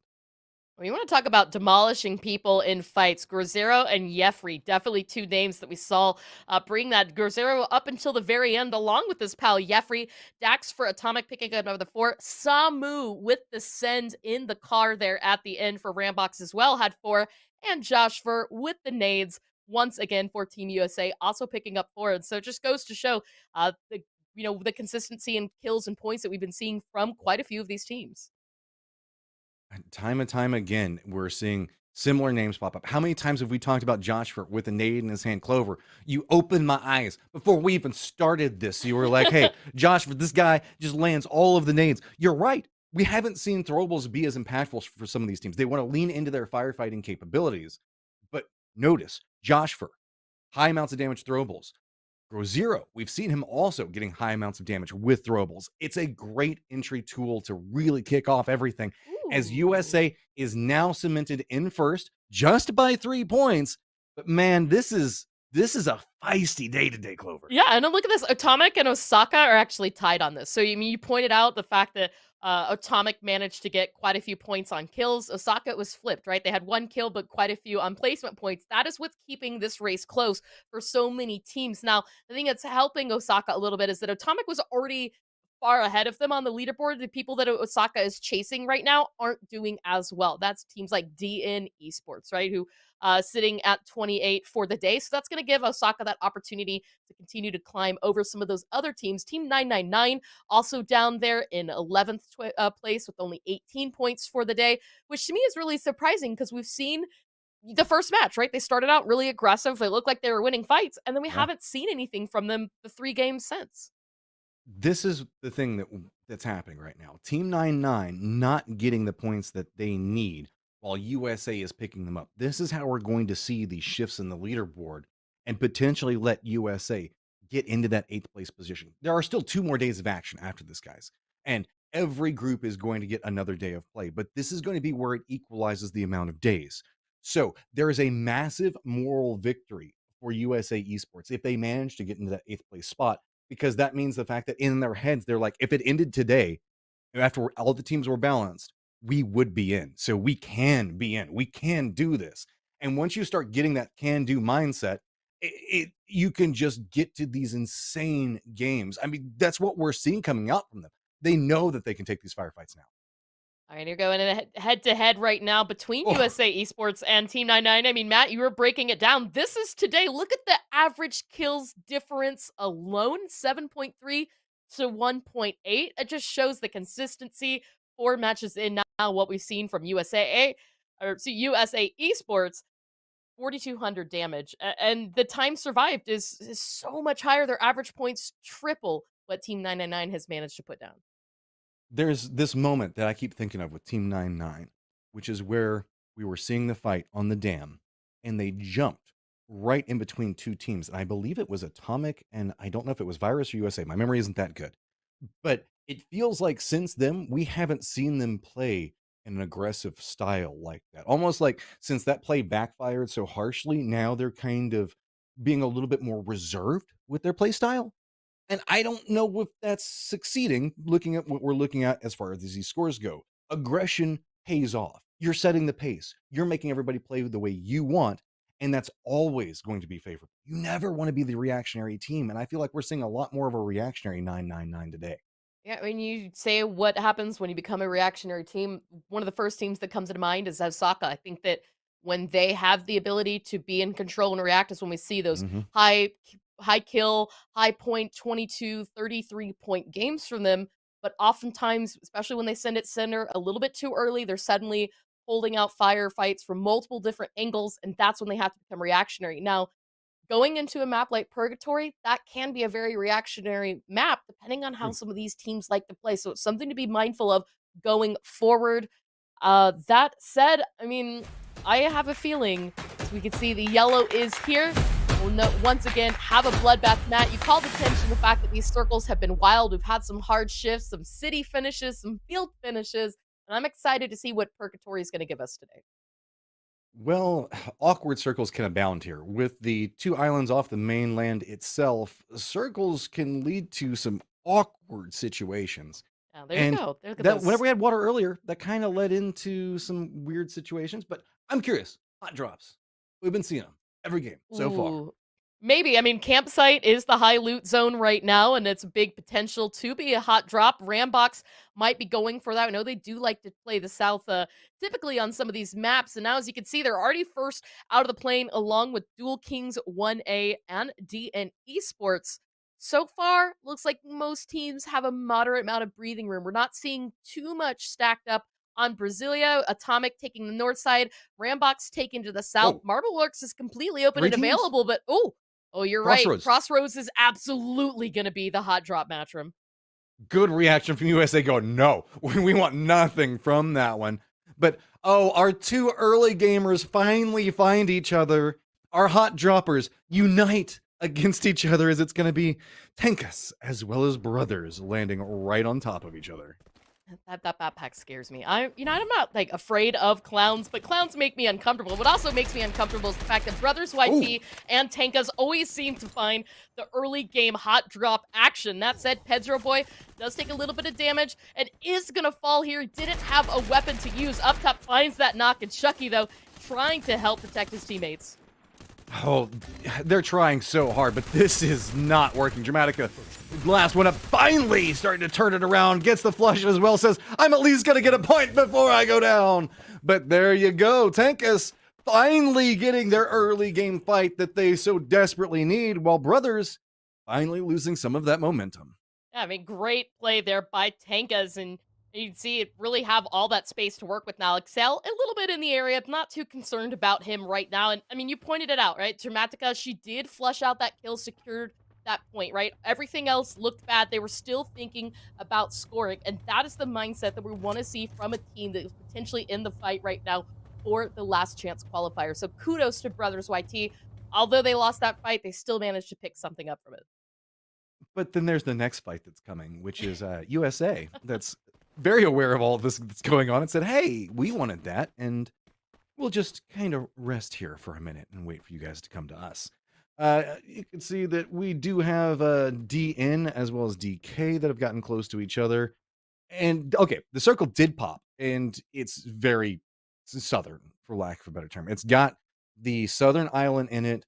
with, I'd say, like a decent chunk of the Western Island, kind of like half of Golf Course. So we talked about awkward circles, Clover, and this is one. Whenever you have the Did we river cast run a right curse through there? the center of the circle, yeah, this could be a problem. Okay, but here's the thing too, right? Is oftentimes we do see here on Purgatory that we have a water finish, that the river is all the way through the late game. You've got the train tracks on the northern side just outside of Brasilia, but you don't want to go to them too early because they're very vulnerable.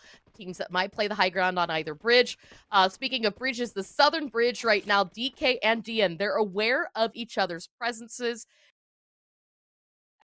And I think for right now, choosing not to engage, but you can see the big problem for Dual Kings is that on the other side of they're in a potential sand these areas. Air Brigade, where 1A is, has a revive spot. It hasn't been used yet, so keep an eye on this resource. It could come into play very big for one of these teams down here to the south. Up to the north, Brasilia has 2, and thus far, none of the teams are really utilizing either that or need to. And so that's kind of something to keep in mind. If the circle arches to the north, Brasilia is going to be an absolute madhouse. But if we see any shifting down to the south, where we still have that mainland with the islands, that's when things are going to get really spicy.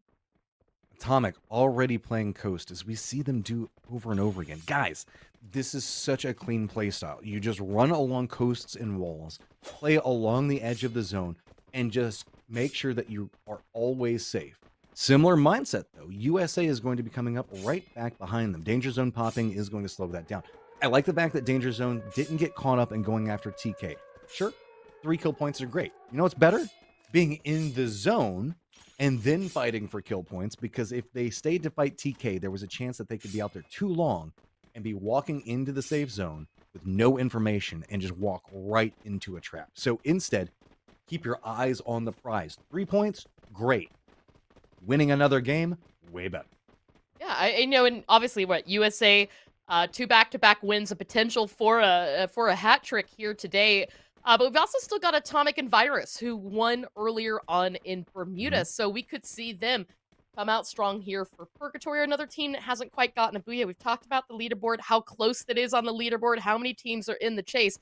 A big win booyah, big kill, big point game is something that so many of these guys need. I mean, obviously, as you say, winning is nice. Kills is nice, but you know what else is nice? Sneaky snakes. I don't know if Dual Kings realizes that DM is past them, or that a member of 1A is in that compound. They have no idea. This is okay.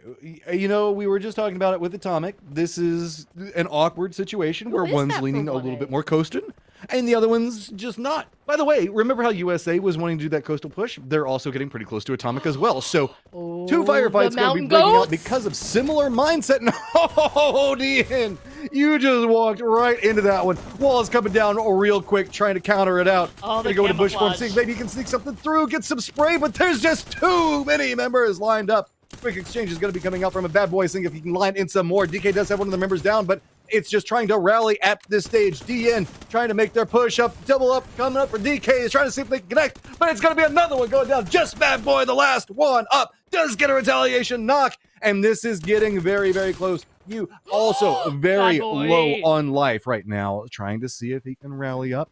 Got the nade yet? Use your teammates. Feed the information over. Is it cooked well enough? No, it's not. It goes too far over. So now these guys are right next to each other, both opting into some meds. Who's going to spot who? You have to know where he is. He just put down a wall. Your teammates should have seen him while they were crawling. Oh, there you go. Look at that. I mean, he took the time to heal, and that's going to be something that's really going to help him out, because now Bad Boy has the health advantage. He's got the high ground, and he's out of blue walls. He's got to use what Brew did, and he is. Dual Kings eliminated. This was so close, Matchroom. All hope looked lost for DN, but ultimately able to come out clutch. And again, we talked about the revive stations in Fire Brigade. If Bad Boy can get around that one member, I believe it is LPTN for 1A, he could potentially revive a teammate, but he's got to be mindful because Team 999 is now in that area and could potentially use that position, so he's got to act quickly. I'm kind of sad there. You saw that both members, when down, were trying to crawl to the last member up. In a 1v1 situation, to start off with, that gives away your solo's position. Secondarily, while you're crawling, you can still be paying attention for how the other people are moving and feed that information over to your teammates. But whenever you're also just all 4 members up, you also got to keep an eye on what's happening as RBG runs right into Atomic, and both of these guys turtle up real fast. I mean, you got no choice here, right? You've got to throw up the walls and try to get 1A? yourself as protected as possible. And 1A across the... What's happening here? Across everywhere. You can see that they're connecting into these shots. Atomic is taking a lot. I don't know if RBG knows who they're fighting yet, so they don't realize how damaged Atomic is. And Atomic is just having to leave this. That is the nearest miss Atomic has had so far. If we saw RBG decide to push that, that would have been their death. Wow, while Now this is they walk also into happening, BG. I do have to point out, DN did manage to get a full buyback revive on the squad right now. So it is something to keep in mind in that late game. But as you pointed out, across the river, RBG here in the train. This is a good late game spot to be in, but they've got to be really careful because look at Virus up on top of them. Everybody's kind of got a line of sight here. This is a really dangerous place to be on this early. But everybody is now really kind of trapped in the north. We've got Tenkus that's up here. We've got Atomic. We've got VG. We've got RBG. They're all in this sliver of land that's in the north of this circle because, I mean, Fire Brigade itself, all the way down to the southern coast of that island, is still in the safe zone. So USA played along the west, went across the bridge, went to the western island, circled to the south, and came across that western bridge on this southern island. I know, a lot of direction, but don't worry about it. That means the fact that USA came in pretty open area while DN was getting all of their stuff back together. 1A's position gatekeeps everyone right now, and you can see that Atomic realizes this. So instead, now looking for kill points as they fear that trying to make across on this bridge and river is going to kill them. Ooh, Zutu just managed to avoid all the damage with his glue wall there. That's going to allot him that opportunity to break away from Atomic. As you can see, Atomic now focusing on the zone and the circle, trying to get to safely. I mean, again, the big factor right now is water. Teams that are up to the north will more than likely have to cross, but they're holding on to this very last second to see if the circle does them any favors in the shift. But we can see on the mini-map, it is not. It is going south again. It's right on the bridge. We're going to end up with a bridge finish, most likely. It's probably going to lean Fire Brigade side, but now it's time to fight. Atomic, you've got to take this fight quickly. TK is just trying to turtle. They're just trying to survive. They're outside in the zone, and they don't have an easy path into this. Konodo has a beautiful angle and is just raining in death. This fight is very in favor, but a counter knock coming out. X-Paul finding an opportunity for himself. Dax, the big guy himself, is trying to make the push, but it's been a rope-a-dope. TK switches out and is gatekeeping out Atomic's position. Now X-Paul goes down as it's going to be Colado yet again finding an opportunity for his squad. Now it's just Tank and up top trying to keep out 3 members from Atomic, but they connect onto themselves. What? Catastrophe I think it was a mine. It was Atomic. actually a mine that did this. But the thing to note is that through all this fighting, Atomic is entirely out of blue walls. Not a single member had any left. So unless they've managed to pick some up off the bodies of members of Tankas, they don't have any other defenses moving forward. You can see a little bit of looting happening as they try to find that last little member up top is going to fall down here. But looking forward, things could be really grim if they can't pick any more utility up.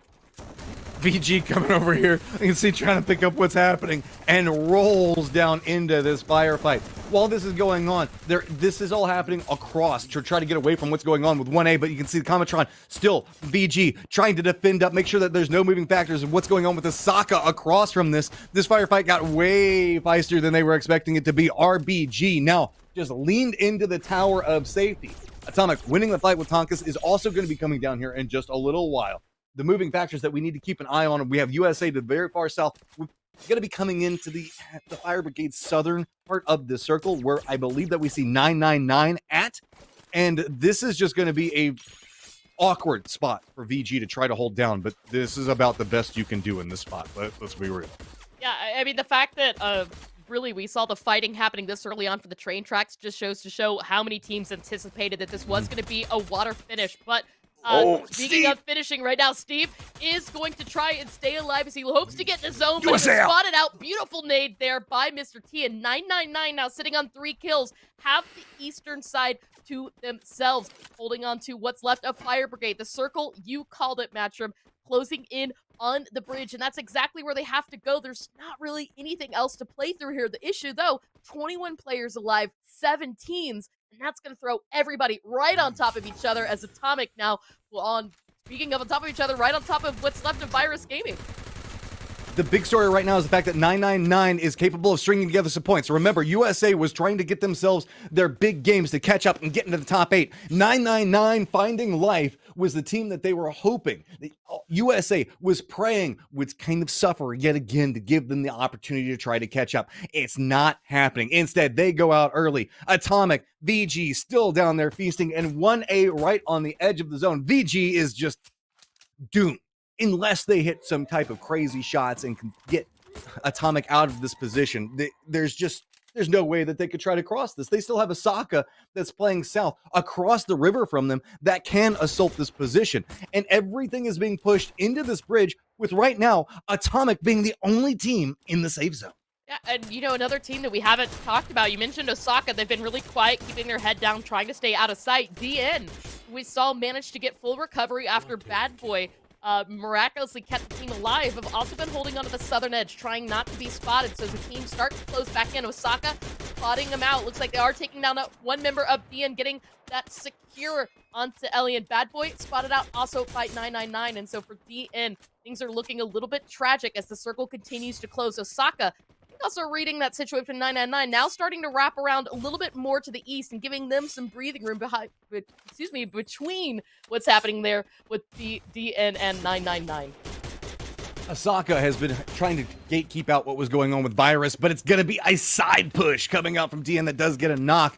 They are in the safe zone, I believe, so the wall should be stopping in just a moment. Not enough to make them really comfortable, though. So they're going to move forward, and it's going to be 999. The circle shifts off of the bridge, and they're the ones that are gatekeeping everyone out. They are not in this safe zone, but they've got vision on everything that moves. Atomic's going to be trying to cross the bridge. 1A could maybe use this opportunity to creep up underneath of it, because there is a spot down there where they could find a way to play, as we see Osaka just getting decimated out. 1A instead 1A. bleeds in and says, no, screw that. We're going to go right up into your face. Throwables coming out from tail. Is it going to connect? No, on the opposite side of it, it's going to be Atomic that is defending up 999's position. Atomic, let 1A run up there so that way you get an opportunity to move in. These guys are holding back the same team that's trying to hold you back. So with that, 1A has to stop in their tracks. 999 shifts over, and Atomic, who got bloodthirsty there, now are finding themselves gate kept out by 999's reposition. No. Tail, I mean, this is a really risky looting. You can see there's so much armor right there for 999 to play from. They've got glue walls, and Mr. T still sitting on 6 more to go as he waits for 1A to come out from around them. 1A sat in there for a really long time, so they should have had enough utility, but unfortunately, it might not be enough to hold out the push here. As you see, they're going to fall ultimately to the zone. Rasta securing that last kill, and now Team 999 can turn their attention back onto Atomic, who's eliminated, and there you go, the booyah is on the board, Matchroom. Atomic, I know. We talk about it a lot. Whenever you've got bad position, try to go for kills. That situation, not quite the way that you could do it. There was a world where Atomic could have won that.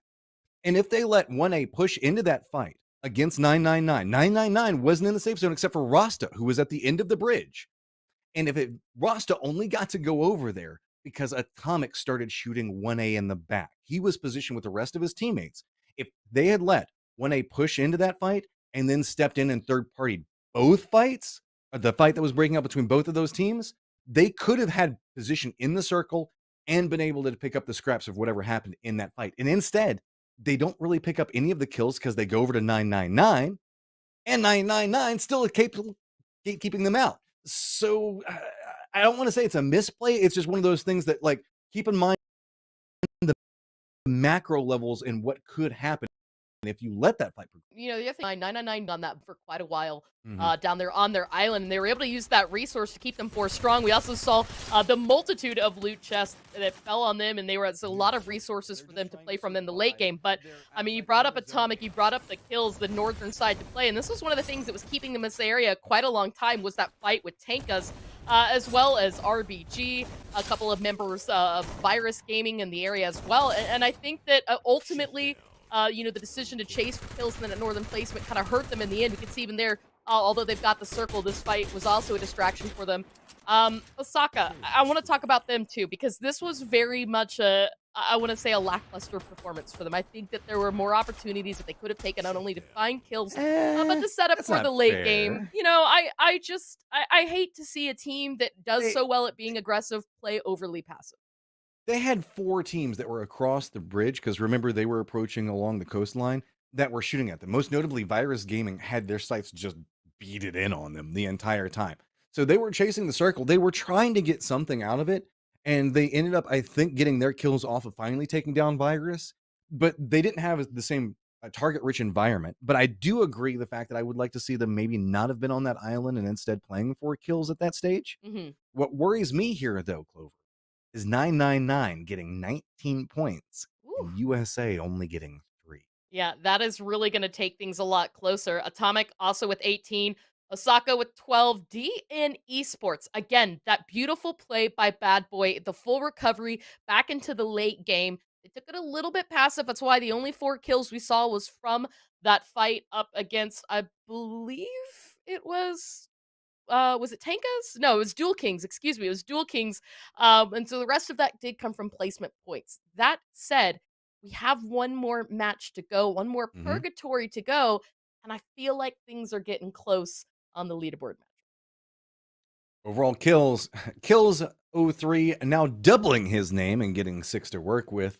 And Osaka, see, managing to put up something inside that one. But up top, Tankus! Tankus is on the kill leaderboard! I love it.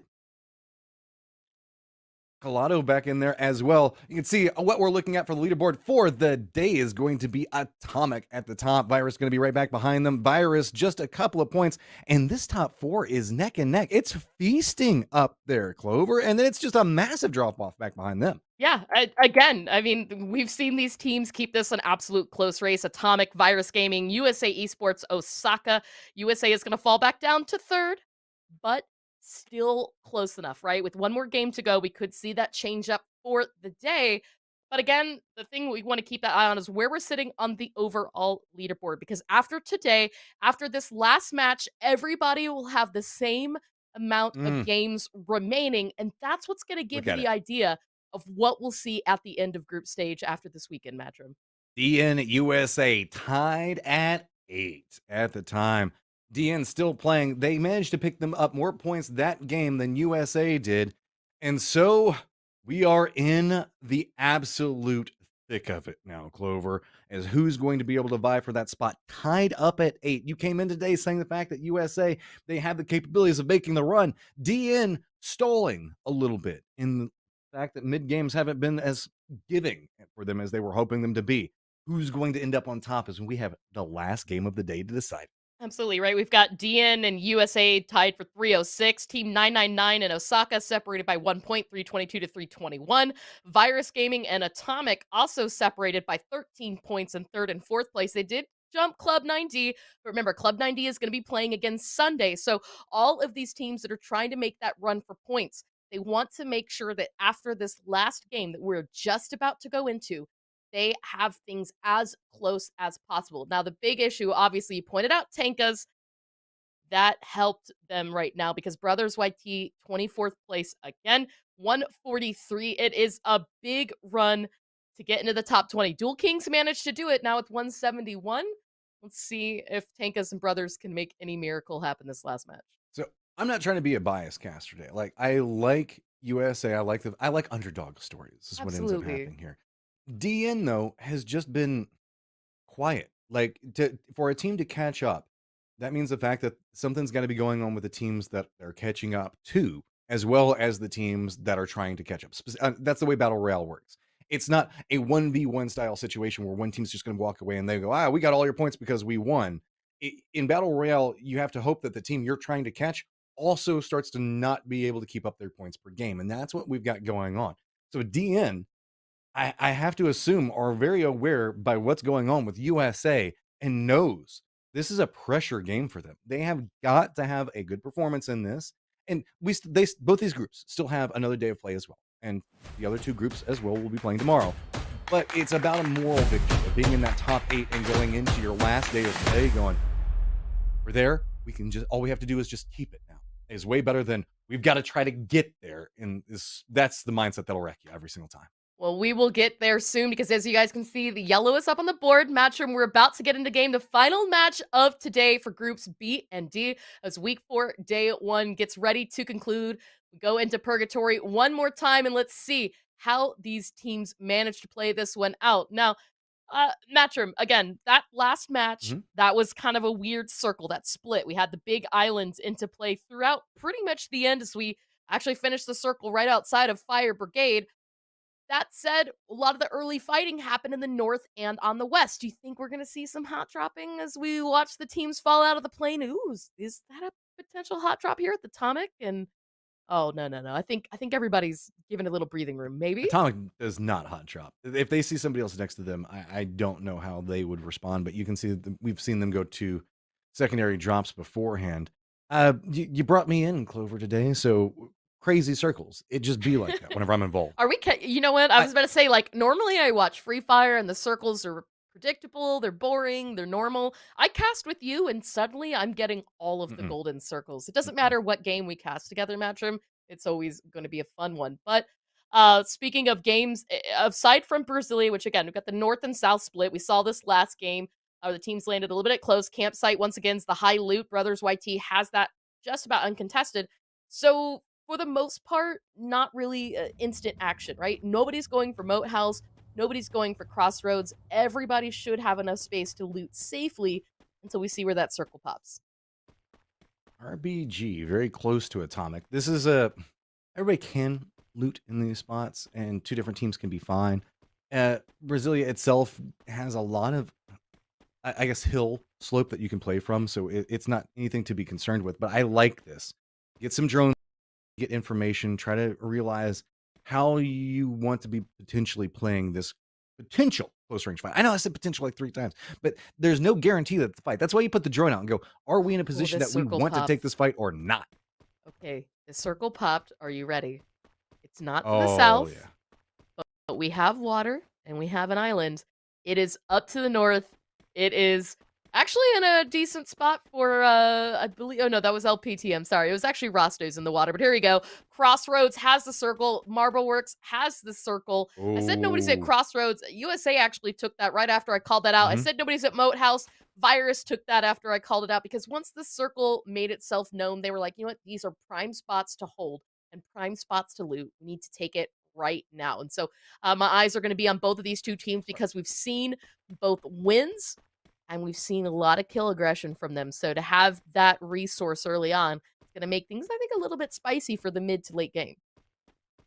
Prime locations for looting, but I don't know. This circle is dangerous with the fact that it's so, like, the center of it is, it's got buildings, it's got some areas that you can play, but it's not strong. I feel like this is one of those games where if you lean too much into the edge and you lean into the safety that's provided in some of these compounds that aren't close to center, you may end up regretting it. With the plane pass coming in so far to the south and get this circle, you're already rewarded by being able to push all the way up here and get loot, turn that around quickly, get back into a centered position because you know nobody can be there before you can.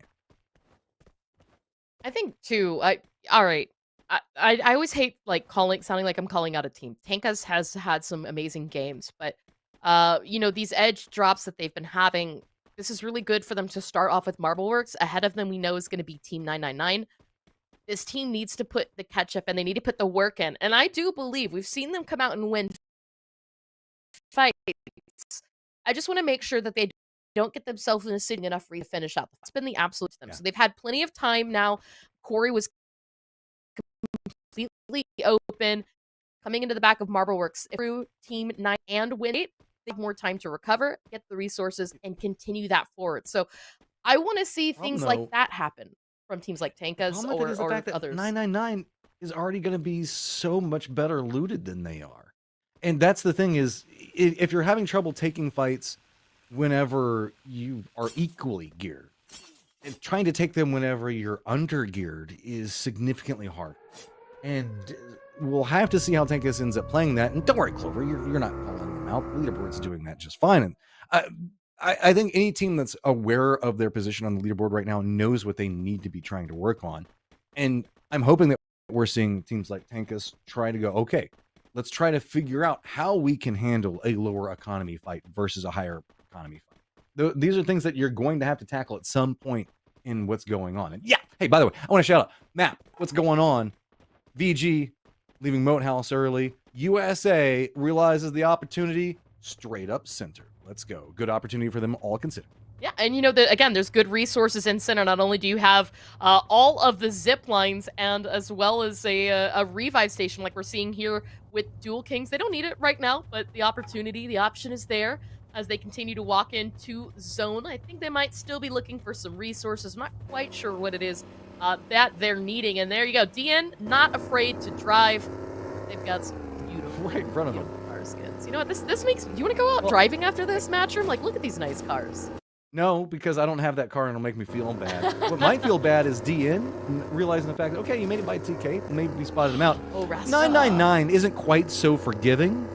So first car is going to come by. Are they going to take shots at the follow-ups as they come Rasta in? has a vector. Oh, there you go. The shots are out. It's actually going to be Mr. T that engages. That's going to blow up their car. They've got no point but to stop here. And look, the throwables are out. So are the glue walls. Rasta just full sends it. He believes in himself and ultimately is going to fall there. Soho is going to take him out. It looks like finds the flush. I mean, this is it. This fight is just going to happen here. You can see the rest of DN comes back for it.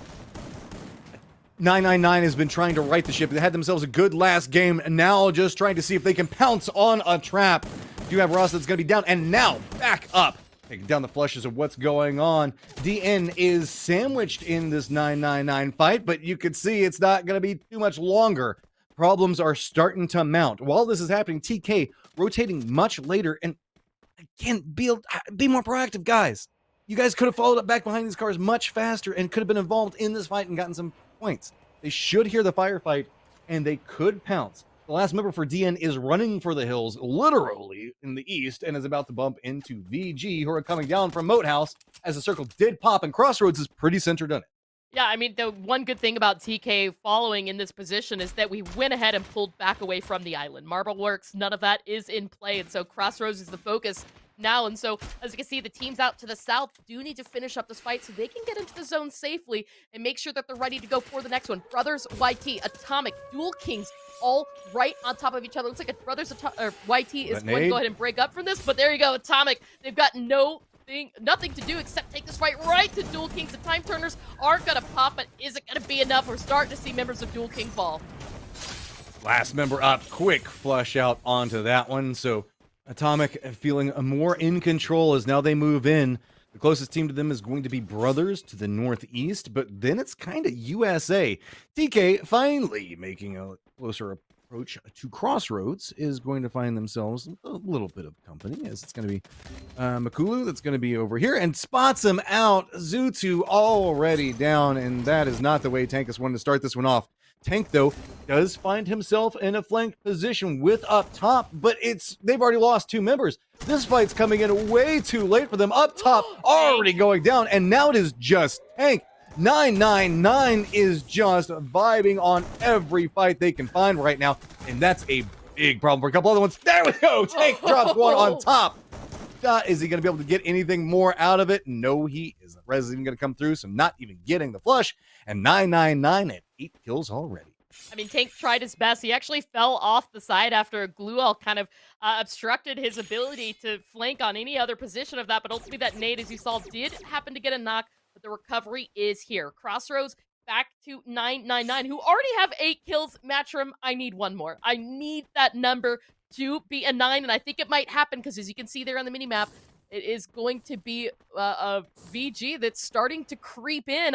They've been watching the kill feed. I think they're finally tired of waiting and want to get in on this action. We've got the situation brewing with brothers that are in the safe zone. Atomic's moving pretty close to them. Down to the south, running right along the coastline, though, is another team in 1A, and Flo spots that out. We've seen his sniper eye spot out a lot of what's going on. I like the fact that he doesn't take the shot because he realizes him and the rest of his team are in the open. Instead, it looks like they might be vying for the same position that USA is playing from. Long-range shots are coming at them, but it's not from Brothers and it's not from USA. I think that was RBG very far, or and maybe Ahsoka that was over here as well. Osaka, sorry about that. And now 999, here's another fight that they want to be involved in, and this is going to give them more breathing room. Do note the fact that we have had a couple of casualties in DN and DK, so if you're a USA fan, feeling pretty good regardless of what 999 is doing. Well, but you know that they've got to be coming off the motivation from their previous booyah here as they absolutely surround and engulf Virus Gaming. They've managed to get a flush on almost every member. It looks like just one is still standing, and as I say that, eliminated. Virus Gaming falls here. 12 kills for 999. And the circle! Oh, they still got the circle. Look at this. And all 4 members are still standing. They can take up the loot and utility, what's left here, of all the teams to the north and hold this position out against the other 6 teams. RBG rotating in from the west, backfilling the previous position that we saw Virus have, and just beyond them is Osaka, as you called out. But look at this. USA trying to get themselves in a center position. What's center? There's nothing. It's atop of a hill with no coverage here. So we're going to start to see teams kind of stack up along the edge, down the hill, or try and fight for that high ground. I mean, this could potentially be a king of the hill situation, depending on where that next circle goes, Matchroom. RBG, flanking into this point, realizes the strength of it, tries to walk in, and 999's tail says, hell no, you don't get to come in. Kirito already down. Mr. Edwin trying to come up back behind this one, but they're pushing into a defended point. This is a very vital fight for 999 as they are just going to continue to rack this one together. Get another down. It's getting a little bit dicey, but in the end, Rambox Gaming goes down, and another beautifully clean fight coming up from 999. Osaka probably did hear this, but I don't know if you want to come over here, Asai. Yeah, they're doing it. You know what? I don't know what. Why not, right? We saw Virus take this rotation in. It didn't work well for them. We just saw it happen again. Osaka's going to make it 3 times. There you go. The shots are out. They're locked in. Rasta's got a flank position back behind this. Makulu can actually just distract them enough. Rasta's gonna, how are they everywhere they need to be? The read on this is so great. Rasta's gonna come out back behind them at the same time that Tails moving forward. Quick exchanges. Wilson already down to about half life. Tails coming in with this one. All 4 members still finding capabilities time and time again. And 999 at 20 kills. You wanted him to be at 9, Clover, and they said, hell no. We want to kill everybody in this lobby. You know, I mean, there's 15 left. Can they get 29? We just get some kind of 9s in here. But, I mean, as we say that, they've got to act quickly as Atomic fleshing out what seems to be left of 1A esport. They are going to fall here. There's only 4 teams left, Matchroom. No, there's about to be 3 because Brothers is walking into the wrong neighborhood. It's going to be Rasta already pushing up the hillside yet again. Finding out Brothers. They already have a member down. Rasta up in the face. The walls will go down, but it's not going to be enough. Quick flank around. It's going to spot out another member of the Brothers. Now up to 21, and it's looking like it's going to be 24 before too much longer. Shadow in the distance. Chucky trying to stay alive, but Tail constantly tailing down everything that's moving around him, going for the melees as well. And you can tell 999 is feeling it. These guys have no fear, taking fights wherever they go. Makulu going for the flank around the outside of this one yet again. Shadow, the last one up. Now no more up, and 24 kills, Clover. I mean, the big thing that could potentially falter Team 999 is that both Atomic and Brothers, both Atomic and Team USA are coming into the zone at the exact same time. 999 already repositioning. They're trying to hold on to that high ground. They've got coverage here. And now look at this. Atomic trying to wrap around to what's left of the high ground on the western edge. Matchroom, USA is distracting 999. This could spell trouble if they don't keep that eye on Atomic. And they're kind of caught out in a low ground position. I know they are uphill, but it's got a dip in it that we could see Atomic use. This good positioning, though, might come back to bite them. The high ground for Atomic is going to be a big section of what's about to go down. There's little cover to be played from. 999 has been in fight, so hopefully they've been able to pick up the utility after all of the people they killed. I mean, when you've killed 24 people, surely you have everything you need for the in-game fight, regardless of how the fight's before it went. USA still gate kept out, and Atomic, realizing that, might start eyeing back down. Collado looks like he's vying for a spot that could get vision on USA, and now it's just USA that is in a desperate position. Mudo's trying to move forward, but it's just wall upon wall as two different teams are looking at them, and somehow USA is creeping forward inch by inch as they go. You can see a really good recovery there from Team USA. They managed to get Excel up just barely in the zone. Now, the big issue right now is they're in throwable range. 999 trying anything they can to knock out members. But if there's something we know about throwables and Team USA is that you can't leave Joshua with anything in his pocket. But Rasta, he's got his eyes on both teams right now. I mean, that's the thing, right? That circle's completely favored Team 999. It's their game to lose at this point. The problem with it is they have to weather what's going on. They're about to get pinched. Atomic is coming up back behind them, and the way that they're spread across this, different members are having to hold out teams entirely by themselves. Rost is trying to keep USA back, but meanwhile, the rest of the team is trying to reposition so that way they can try to stop whatever movement that Atomic's trying to bring. This is going to be an open run coming out. Rasta moves forward, does get down Mudo, but the rest of USA is still coming, picks up another kill to push them up to 25. Now, it's all the pressure mounting. Everything 999 is trying to break steps, though, goes for the spray into it, gets some more damage. Rasta is somehow holding back USA all by himself, goes around the outside, trying to yet again, try to find an angle, cannot do it. It's a constant reposition around everything that's moving. Rasta's trying to find this, trying to hold it through, finally goes down. Valiant hold, all considered. Meanwhile, to the north, Atomic is starting to make their push into all that's happening. It's a pincered position for 999. This is what they wanted to avoid, and it is everybody coming after them. They've been so loud and aggressive. Both teams want a piece of anything that 999 has left to give. I mean, this was my biggest fear, was that 999 was going to have their attention split. It's just down to Makulu, but look at that great elimination onto USA, and that's going to allow him to put his full focus onto Atomic. It's a weekend Atomic. Go! Are coming out. He's gotten all four members up. This is your time. This is your time. Don't mad. You're just giving them time to reset, and now he's so outnumbered in this. He's going to have to hit every single shot, realizing that how it's going to be approached in. Goes for one, does get the knock on one, but it's just too much. And in the end, Atomic takes him down. But let's be real. That leaderboard, second place, doesn't matter when you've got that many freaking kills. Yeah, I mean, that was so close to back wins there for Team 999. Kudos, almost trick today. I mean, the play there for Atomic to rotate around the high ground, try to get as much back around to the north. They say, excuse me, gosh, I keep doing that today. Knowing that would split the attention both ways and take that strength away from Team 999. It was a brilliant play and well executed by Atomic, who have finished the day on a sandwich, as we can see. There we go. Starting that win on Bermuda. I was going to say, they sandwiched 999 as well as sandwiching the entirety of the day. I love it. I love it. Okay, this has been a nutso day, Clover. This game kicked off with catching somebody in a vehicle rotation, and we've been talking about this so much in Free Fire, saying the fact that you need to just let the first car go, focus on the second one, and just rip them apart. And after that, it just felt like 999 was pissed at everyone that was playing Free Fire and needed to take them out. Yeah, I don't know what happened here, and I also don't know where everybody's wires got crossed, where they all thought this was a good rotation. Maybe they thought 999 was out of resources, they were going to be a little bit hurt. This was that fall we were talking about there with Tank, by the way, which kind of started to kick all of this off here on Crossroads, right? Starting off with Tank as they got eliminated out there into 9th place. Then we had a virus that came in, again, from their moat house position. And then we're going to see team after team after team taking that same rotation, making that same mistake that ultimately led to, and correct me if I'm wrong, 28 kills by the end of this match for Team 999? Your guess is as good as mine. I lost track after about 25 or 26.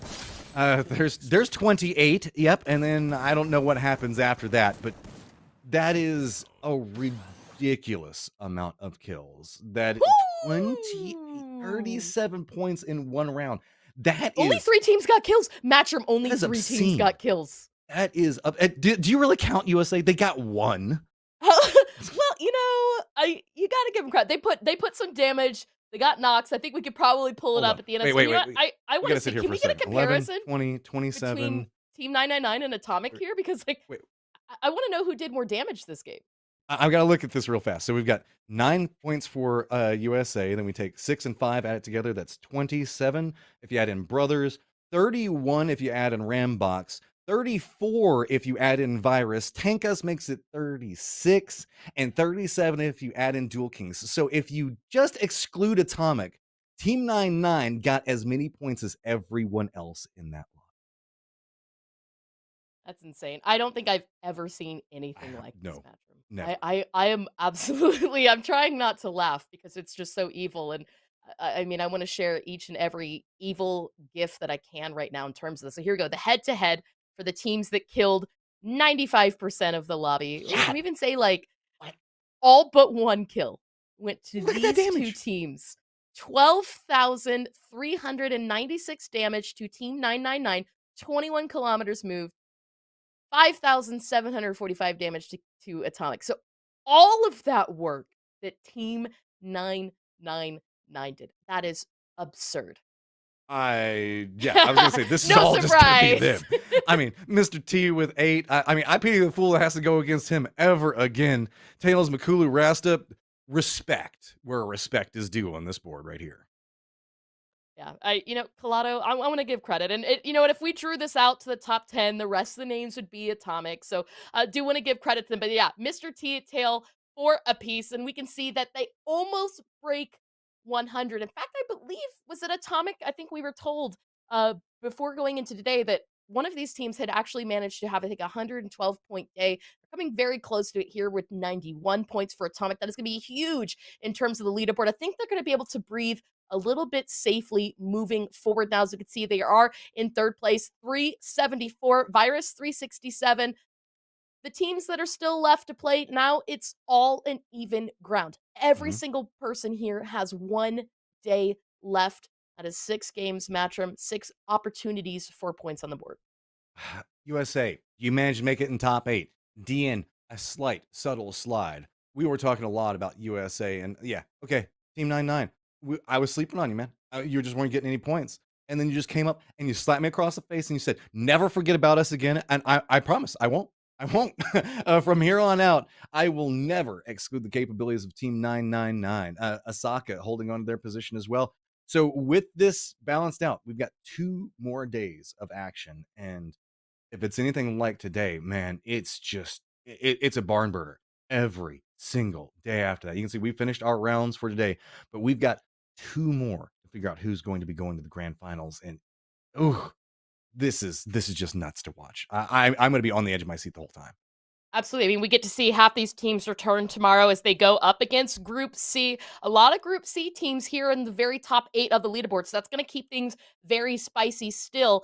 So make sure that you guys tune in. Follow us on socials, Free Fire North America. Make sure you subscribe to YouTube as well. We're going to take a quick look at overall kills. Grozero had a beautiful day today. We saw those nade kills. We saw that late game. Finally taking the leap above Bizarre for 79 kills, Matchroom. That is nuts. This is a personal statement for some of these teams. I'll be real. Grozero impressed me in the event that came up before this one. He was just so consistent. And having the capabilities in a battle round to consistently put up high kills, and especially in Free Fire, where it is so action-packed, pedal to the metal, time and time again, you just have to be on top of your game. So yeah, Grozero, respect, #1 spot. Also, respect to everybody in this top 5 because it is hellaciously hard to play against the best in North America and be that consistent in kills. There you go, average placement as well, keeping things a little bit close. The first and second place team are actually a little bit lower than the rest, and part of this has actually just come from the consistency. Fuego, DN Esports, Team 999 started out a little bit weak in weeks 1 and 2, had some very phenomenal days, but weeks 3 and now 4 starting to turn the tide a little bit out. We can see DN. I mean, you talked about that silent consistency that they had, Matchroom. There's proof right there. 537. 539 for Team 999. So it's good growth for these two. But ultimately, Pisar still the one to keep an eye on. Now, they are not playing again till Sunday. So for those groups B and C tomorrow. The only thing that keeps going through my brain, it's slide upon slide, and it's leaderboards and it's leaderboards. But Team 999, just you live rent free in my brain from here on out, because that was one of the most ridiculous games I have ever seen. I don't care that you didn't win. You made the statement that you need to make to everyone else.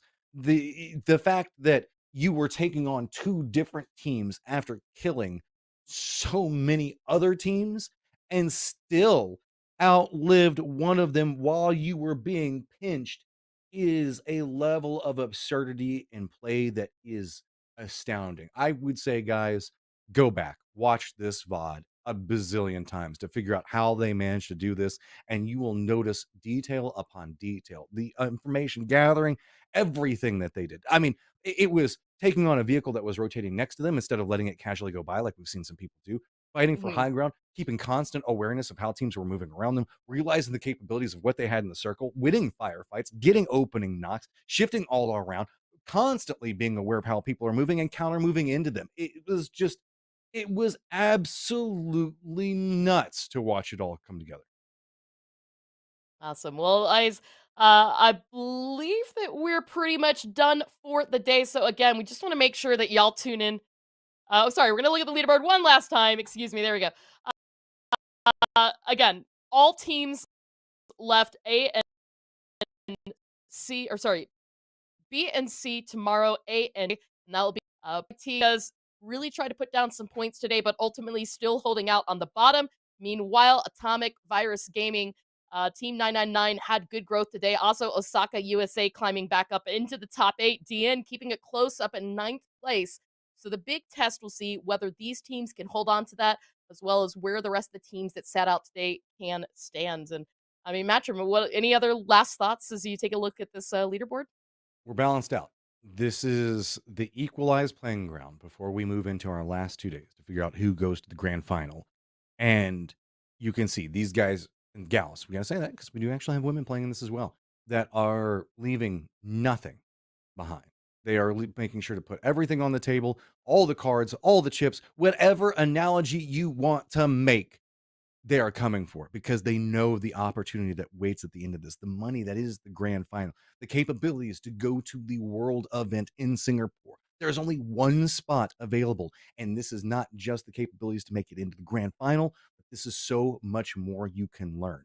I want to see USA continue this level of play. I want to see Virus keep up. I want to see a bigger game coming out from you 999. I know it's insane to ask for, but you can potentially do it. You proved that you have the capabilities, and I just buckle up, everybody. It's just going to be a roller coaster ride from here on out. I mean,